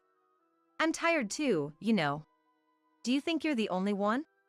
Or do you think you're superior to me because you earn more? I denied that, and Robert sighed. Then you should do it. Don't order me around like that. Saying this, Robert lazily lay down on the sofa and started fiddling with his mobile phone. Despite shorter working hours than me, he never helped with housework and just drank around and slept at home. I ended up doing all the cleaning and laundry. Recently, our dates had stopped and we just argued more. Robert was very handsome. He was popular in college that he even had fans from neighboring universities. I felt superior just being able to marry him. I was smitten with the gentlemanly Robert during our courtship, but now I wondered why I married him. However, everyone has their good and bad sides. I thought maybe it was okay for someone handsome to have a flawed personality, so I decided to bear with it. Half a year after getting married, Robert, who usually went out even on his days off, seemed restless one morning. When I finished cleaning up after breakfast, he called me. Actually, the bar's been doing poorly lately. I'm short on cash. Can you lend me some? What? Are you that short on money? What did you spend it on? He had been saying for months that his salary had decreased and he couldn't pay living expenses. But his salary was supposed to be entirely disposable, yet he claimed to be short on money. You know, sometimes I go out for drinks with friends. Alcohol costs a lot. If it's really for the shop, you should get reimbursed for expenses.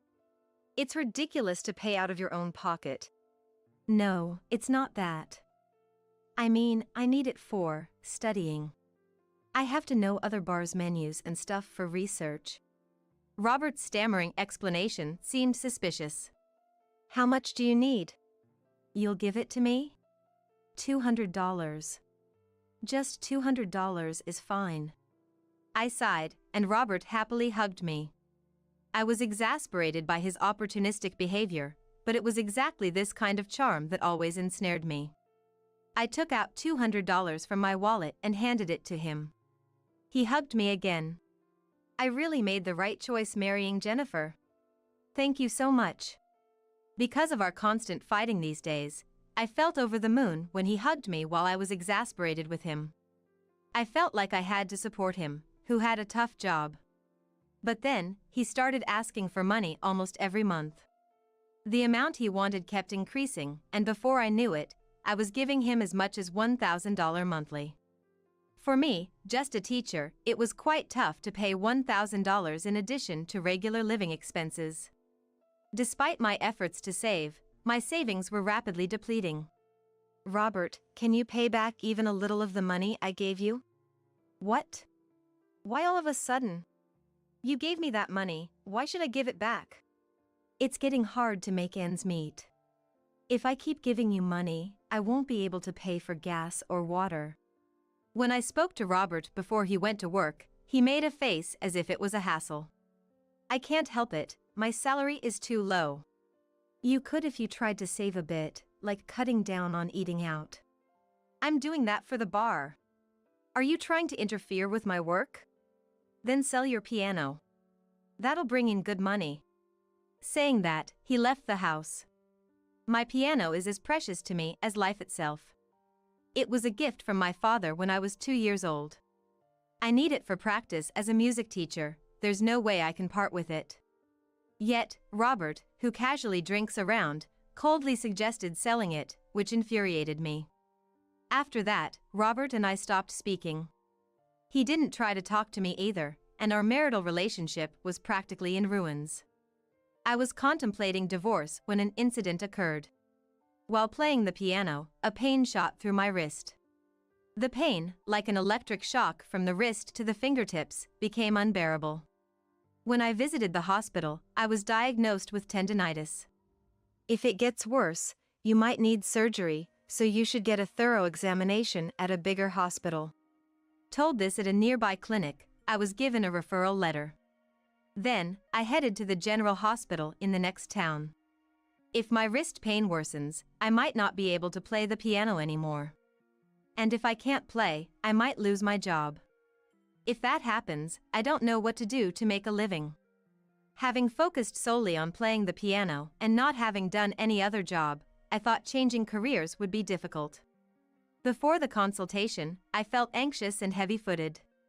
However, the doctor, after seeing the X-rays, smiled and said it was okay. Let's observe for now. If possible, please rest your hand. Don't play the piano for about a week, and if the pain worsens, come back for another visit. I was relieved to hear that it wasn't serious enough for surgery. It happened when I stepped out the parking, just as I was about to leave the hospital triumphantly. Watch out!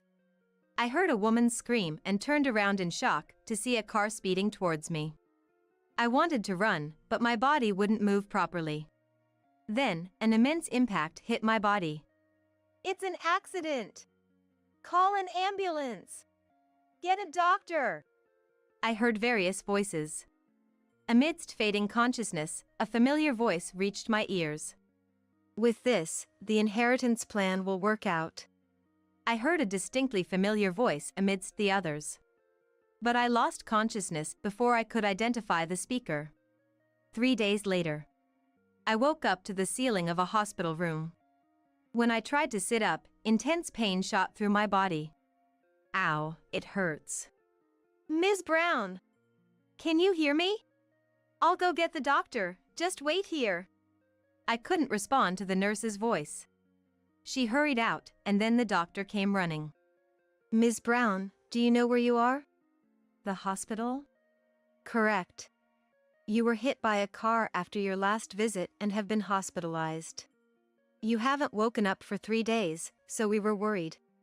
I was shocked to hear it had been 3 days, but I couldn't voice it. The nurse and doctor then explained my current situation. I had been hit by a car and suffered multiple complex fractures throughout my body. I was still in a period of absolute rest, not even allowed to sit up. It must be boring just lying there. Do you want to watch TV? You can watch it while lying down. The nurse turned on the TV for me, ensuring my comfort. Coincidentally, the TV was covering my accident. Oh, you probably don't want to see this, do you? Should I change the channel? No, please leave it. I want to watch. I couldn't take my eyes off the news.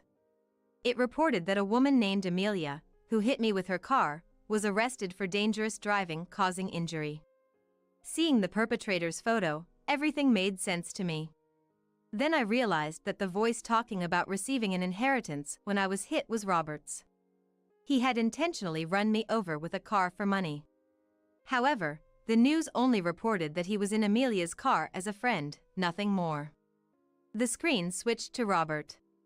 I never imagined that the car I was in would cause an accident and hit my wife. I keep seeing that scene in my dreams. I can't sleep at night. I exploded with anger at his tearful interview. This accident was undoubtedly schemed by Robert. I couldn't stand him causing me this accident for inheritance and then continuing to act like a good husband. Determined not to let Robert have his way anymore, I vowed revenge. 4 hours after waking up, Robert burst into the room, panting. Jennifer! Thank goodness you're awake! I shook off Robert's hand as he tried to grasp mine uninvited. What's wrong? Are you still in pain? Yes, I am. My whole body is in excruciating pain, all because of you. What are you talking about? The atmosphere grew tense, making even the nearby nurse's expressions stiffen. Trying to lighten the mood, Robert forced a smile. Are you still confused? Is there anything you want to eat? I'll go buy it. I don't want anything. Can you please leave my room right now? Why are you saying that? Jennifer, you're acting strange. It's not strange at all. The accident was schemed by you for the inheritance, wasn't it? Robert looked surprised at my words. What are you talking about? Why would I do something like that? Really? Then why did you take out a high-value life insurance policy a month before the accident? You said you couldn't even afford to pay the living expenses because your salary was low. I was told it's good to have insurance in case something happens. Amelia, the girl who hit Jennifer with her car, she works in insurance sales. She used to work part-time at my bar. Robert had given the same explanation when he took out the insurance. They had been close since her part-time days, and after she got a job at an insurance company, they kept in touch. He said he felt sorry for her as she was struggling to sell policies. As he worried about getting scolded by her boss and having low pay, he decided to take out a policy to help her out. The insurance was taken out because you, Jennifer, earn more than me, right? If something happened and you couldn't work, it would be a problem, so I contracted the insurance for you.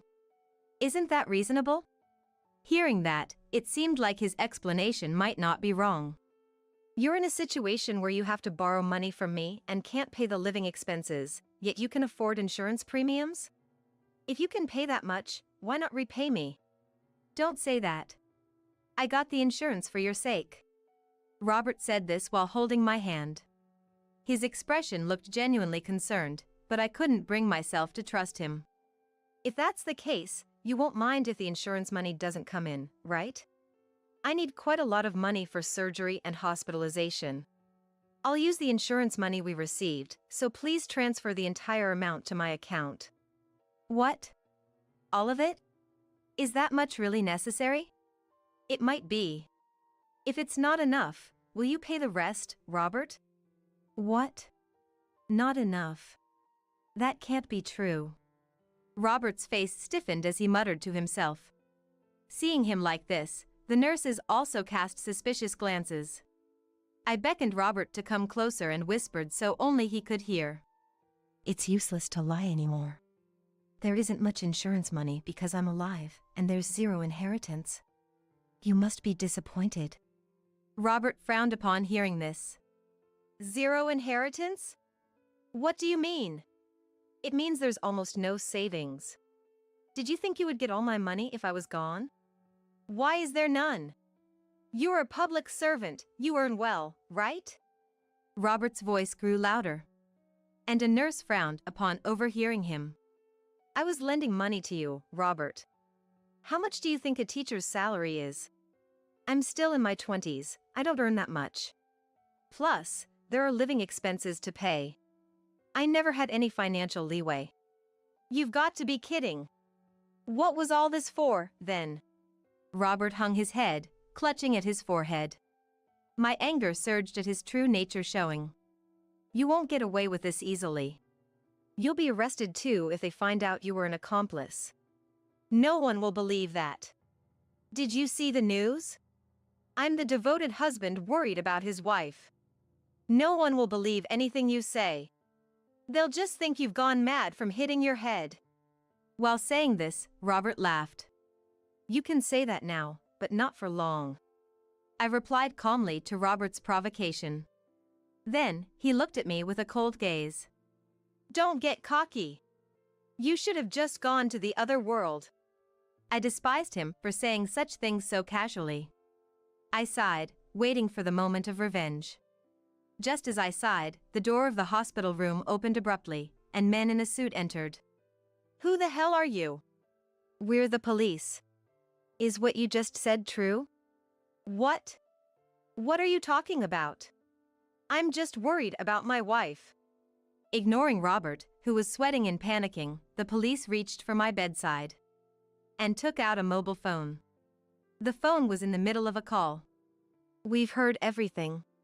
Even the part about she should have gone to the other world. What? Why are the police? He turned pale and started to tremble. I called them. I wanted their help to uncover the truth about the accident. Thanks to you, I could fully expose your true nature. What, you? Officer, this is a misunderstanding. I just have a quick temper, and I thought Jennifer was picking a fight, so I snapped. It's not really about the money. No one will believe those words now. Then show me evidence that I'm the perpetrator of the accident. Robert kicked the bed in frustration. I glared at him and turned to the police. The woman currently arrested, Amelia, is his mistress. They've been close for quite a while. What? Don't say such nonsense without evidence. There is evidence. I had hired a private detective agency to investigate you. We have photos of you with Amelia and records of your activities over the past few months. Lying won't help you now. Ever since Robert frequently started asking me for money, I suspected he was in debt and hired a private detective agency investigate. The investigation revealed that he was having an affair, spending money on drinks and hotels daily. Knowing his mistress's face, I was certain he was involved in the accident when I saw her on the news. The police were making a phone call to search my house while listening to the conversation. Meanwhile, Robert was sweating and visibly shaken. So you ran out of money I gave you, and planned this accident to get the inheritance and insurance money, planning to live with her, isn't that right? That's just your wild imagination. Then I'll take the insurance money. Withdraw it now and bring it to me. Robert fell silent. It seems like he doesn't want to give up the money at all. Even though Robert refuses to hand over the insurance money despite the situation, the surrounding skepticism grows. I've heard from the police. They're concerned about how much you've been worrying about that woman.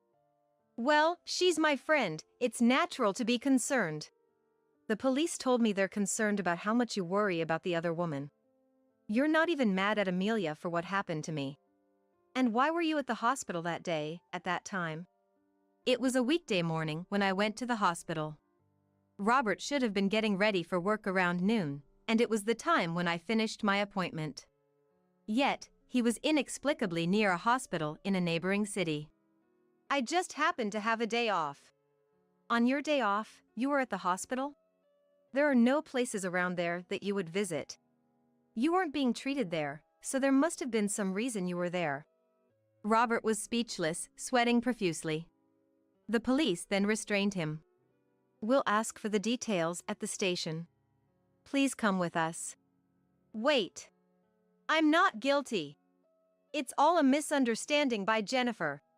His desperate excuses were ignored by the police, who remained unfazed with a stern expression.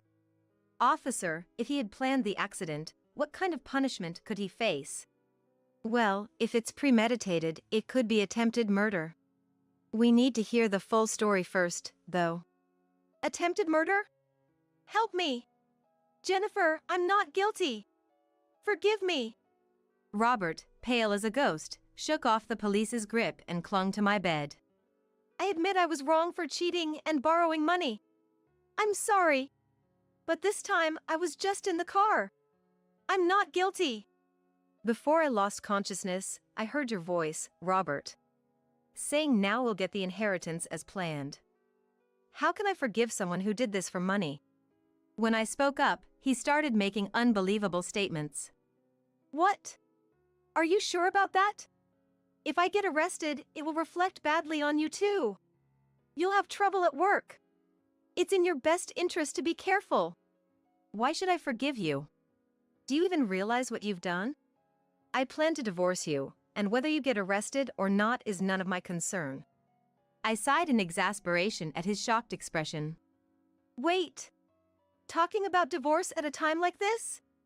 What do you mean? How can I live without Jennifer? I made a further attack on Robert, who held his head in despair. That's not my problem. Just so you know, I was planning to divorce even without this incident. I have proof of your infidelity, and I'll get a hefty compensation in the divorce trial. Compensation in a divorce trial?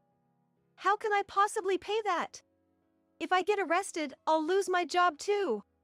That's your own fault for committing a crime. You should have thought twice before doing such things. Robert then knelt down, defeated. I was tricked. Amelia said to me, if you wanted money, you should have just taken out insurance and staged an accident. Initially, I was supposed to drive, but since my license was suspended, she decided to drive. It's all her fault, Robert shouted. Hearing Robert try to lighten his sentence even in this situation, I couldn't contain my fury. Tricked or not, I don't care. I'll never forget you saying I should have gone to the other world. That was your true feeling. That's a lie. I didn't mean it. I can't believe such words. I never want to have anything to do with you again, Robert. I'll consult a lawyer about the divorce, so never contact me again. No! That's a lie! Stop it! I'm not bad! Let go! He started to thrash around, but he was warned that further resistance could lead to obstruction of justice charges, and he quietly left the hospital room with the police. The next day, I learned from the news that Robert had been arrested. The once kind and grieving husband was now vilified as a criminal who plotted murder for insurance money. Over a decade later, I heard that he was released from prison. He had been fired from his job and struggled to find new employment due to his criminal record. Apparently, he was now working at a grocery store. I saw on social media that he is often reprimanded at work for having a lot to learn. As his case was reported in national news, he's well known to many. Apparently, people recognize him and take his photos without permission, making him uncomfortable. The photos show him looking significantly aged and unkempt, likely due to financial struggles. It's sad to see such a drastic change in someone who was once celebrated for his looks during his college days. Despite feeling this way, I cannot forgive him. I hope he spends his life reflecting on his actions. After everything that happened, I resigned from the school where I was working and moved out of state. There, I found a job as a piano teacher. Miraculously, my hands were not permanently damaged from the accident, and I was able to play the piano again. Now, I am remarried to a different man, and we are blessed with 2 daughters, living happily as a family of 4. When I married Robert, I chose him based on his looks. However, this experience taught me a painful lesson about not judging people by their appearance. My current husband may not be conventionally handsome, but he's kind, honest, and a wonderful person. I've made a vow to myself to never be swayed by appearances and to discern people's true nature. My name is Sophie. I've been a housewife for 3 years now, married. My husband Tim works for a top-tier company as a businessman, and we live on the 20th floor of a high-rise apartment. The night view from our living room is incredibly beautiful, but being raised in the countryside, I initially wanted in a lower-floor apartment when we first got married. However, I agreed to accommodate my husband's wish to live in a high-rise. We both belonged to the same tennis club in college. Tim, 2 years my senior, was a leader, whereas I joined somewhat casually and was a rather inconspicuous member. Back then, Tim had a girlfriend, so we weren't that close during college. But, a couple of years after I graduated and started working at a law firm, I ran into Tim by chance at a bar. Feeling nostalgic, we chatted about old times and exchanged contact information. Both of us were single at the time, so we gradually began to date. Tim was as sociable as ever with a wealth of topics, and I often found myself listening to his stories. Working at a top-tier company, Tim faced a lot of stress, so dating me seemed to be a source of encouragement for him. After dating for about 1.5 years, Tim proposed to me. I had just started my 3rd year at the law firm and acquired my paralegal certification, and I wanted to continue working even after marriage, but I earn enough for us to live comfortably. I want you, Sophie, to stay at home, he said, so I resigned from my job upon marrying him. I never disliked cooking or housekeeping, even when I lived alone, so I enjoyed my days as a housewife. With no financial worries and living in a high-rise, even my parents and friends envied me. So, I focused on making sure Tim could concentrate on his work, carefully planning meals with balanced nutrition and cleaning diligently every day. Then, one day, as Tim was enjoying his favorite hamburger steak at the dinner table, he cheerfully said, "We've been invited to dinner by the couple living on the top floor." Eh? That stunningly handsome and beautiful couple who looks like celebrities? Yeah, exactly. I sometimes see the husband at the gym downstairs. We're the same age, which surprised me. Our high-rise has a community gym on the 2nd floor. I'm not fond of machine workouts and only occasionally go for yoga, but Tim, who loves exercise, goes 2 or 3 times a week. Really? That intelligent-looking man with glasses? Yeah. He's an IT company CEO, apparently. Well, living on the top floor, he must be doing well. Then, should we book a fancy restaurant for the dinner? No, we've been invited to their place. Tim explained that he bumped into the couple at the apartment entrance today and got invited. Sophie, they said they'd like you to come too. Is that okay? I've only exchanged brief greetings with them. It's an invitation, so why not? Besides, I'm curious about the top floor. Tim, who can easily socialize with anyone, said. On the other hand, I, being shy, wasn't too keen on the idea. I wondered if it was just a polite gesture from them. But before I knew it, the plan became a reality, and we were visiting them this weekend. I brought some simple homemade dishes, but the couple had a professional chef cook for us. It was my first experience of such a luxury, so I felt overwhelmed. However, Wendy, the wife, was friendly and easy to talk to, and by the end of the meal, I felt as comfortable as with a friend. Excited, we talked about our experience. Even after returning from Wendy's place. I haven't had such a good chat in a long time, it was truly enjoyable. Becoming a housewife meant I didn't get to see my friends as much, so meeting Wendy was a delightful event for me. Maybe you could go for lunch with her sometimes? Wendy doesn't seem to work every day. And having a chef at home, that's just on another level. Wendy worked as a freelance designer, handling wallpaper and curtain designs, and seemed to have her own clientele, working at her own pace. I often work from home, so let's have tea together sometime, she suggested as we were leaving. Yeah, she's as beautiful as a movie star, but so approachable and genuinely nice. I'd be happy to become friends with her. Yeah, she really is beautiful. Probably the most beautiful woman I've ever met. Really? Saying that in front of me? No, it's different. Sophie, you're cute, right? It's a different type. You don't have to explain so desperately. I know myself well enough. I made a slightly pouting face, but seeing Tim's wry smile, I burst into laughter. Seeing me laugh, Tim joined in. It had been a while since we had such a lively atmosphere, joking around. Maybe it was all thanks to meeting the Wendy couple. But little did I know then, this encounter would lead to an incredible challenge. Since then, Tim and I haven't visited Wendy's place together, but Wendy and I became close enough to frequently meet for lunch or tea. One of my worries was that Tim and I were unable to have children. I was considering fertility treatment but couldn't bring myself to discuss it with Tim. I could openly share these feelings with Wendy, though. Fertility treatment can be tough. Maybe it's okay to leave things to nature for a while? Yeah, maybe. But somehow, I feel like Tim isn't that keen on having children. I see. It's tough, isn't it, the feelings between a couple? In my case, it's the opposite. My husband wants kids, but I'm not so enthusiastic. Really? Yeah. I had a miscarriage before. After that experience, I thought maybe it's okay not to try to get pregnant again. Oh, I'm sorry. That was insensitive of me. No, don't worry about it. It's all in the past now. Seeing Wendy's smiling response, I thought how strong she was. You're right. I should just let nature take its course for a bit. I need to cherish the happiness I have now. Wendy's expression seemed to cloud over for a moment as she looked at my smiling face.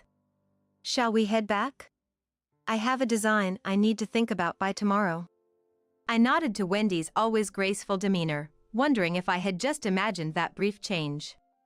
But from that day on, every time we met, Wendy seemed to be getting thinner.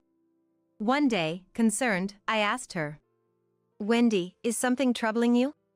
I might not be able to solve it, but I'm here to listen if you want. Thank you. Actually, my husband and I are talking about divorce. What? I was speechless with shock. They had seemed so happy when Tim and I visited their home. What could have happened? Sophie, you're the only one I can talk to. What should I do? Wendy began to speak slowly, tears in her eyes. It seems my husband really wanted children. We've had arguments before, but I never imagined he was having an affair. According to Wendy, her husband was involved with a colleague at work. He had told her he would pay compensation for a divorce. Can you believe it? Before we were married, other men proposed to me too. He worked so hard every day to win me over, and now he wants to leave? What am I supposed to do now? It's shocking. I shouldn't interfere in your marriage, but maybe you should talk to your husband again? While feeling a bit uneasy about Wendy's situation, I chose my words carefully to avoid hurting her. After pouring her heart out to me, she whispered, "Things will surely work out." And then Wendy left. That evening at dinner, I opened up to Tim about Wendy and her husband's situation. How is Wendy's husband doing lately? That's the thing, I haven't seen him recently. He hasn't been at the gym for about a week now. Is that so? But he didn't seem like the type to cheat. What are you talking about? It's always the serious, intellectual types that turn out to be the worst. Initially, Tim had praised him for being an IT company CEO, but his sudden change of attitude made me feel uneasy. Within a month, Wendy came to tell me they were getting a divorce. Oh, what should I say? It's okay. I've come to terms with it. For now, I'll be staying here. Alone? Yes. I arranged that as part of the conditions of the divorce. Kind of like a compensation. Seeing Wendy so nonchalant about it scared me. Can people really change this much in such a short time? Still, knowing it wasn't my place to comment on their decision, I continued my friendship with Wendy as before.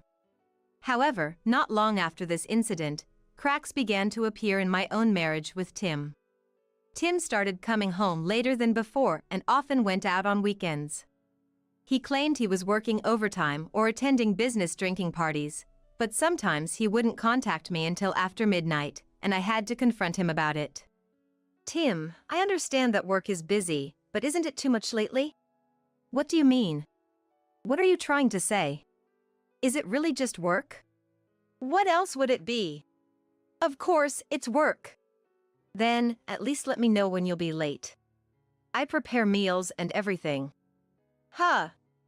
Sometimes, a sudden client dinner comes up.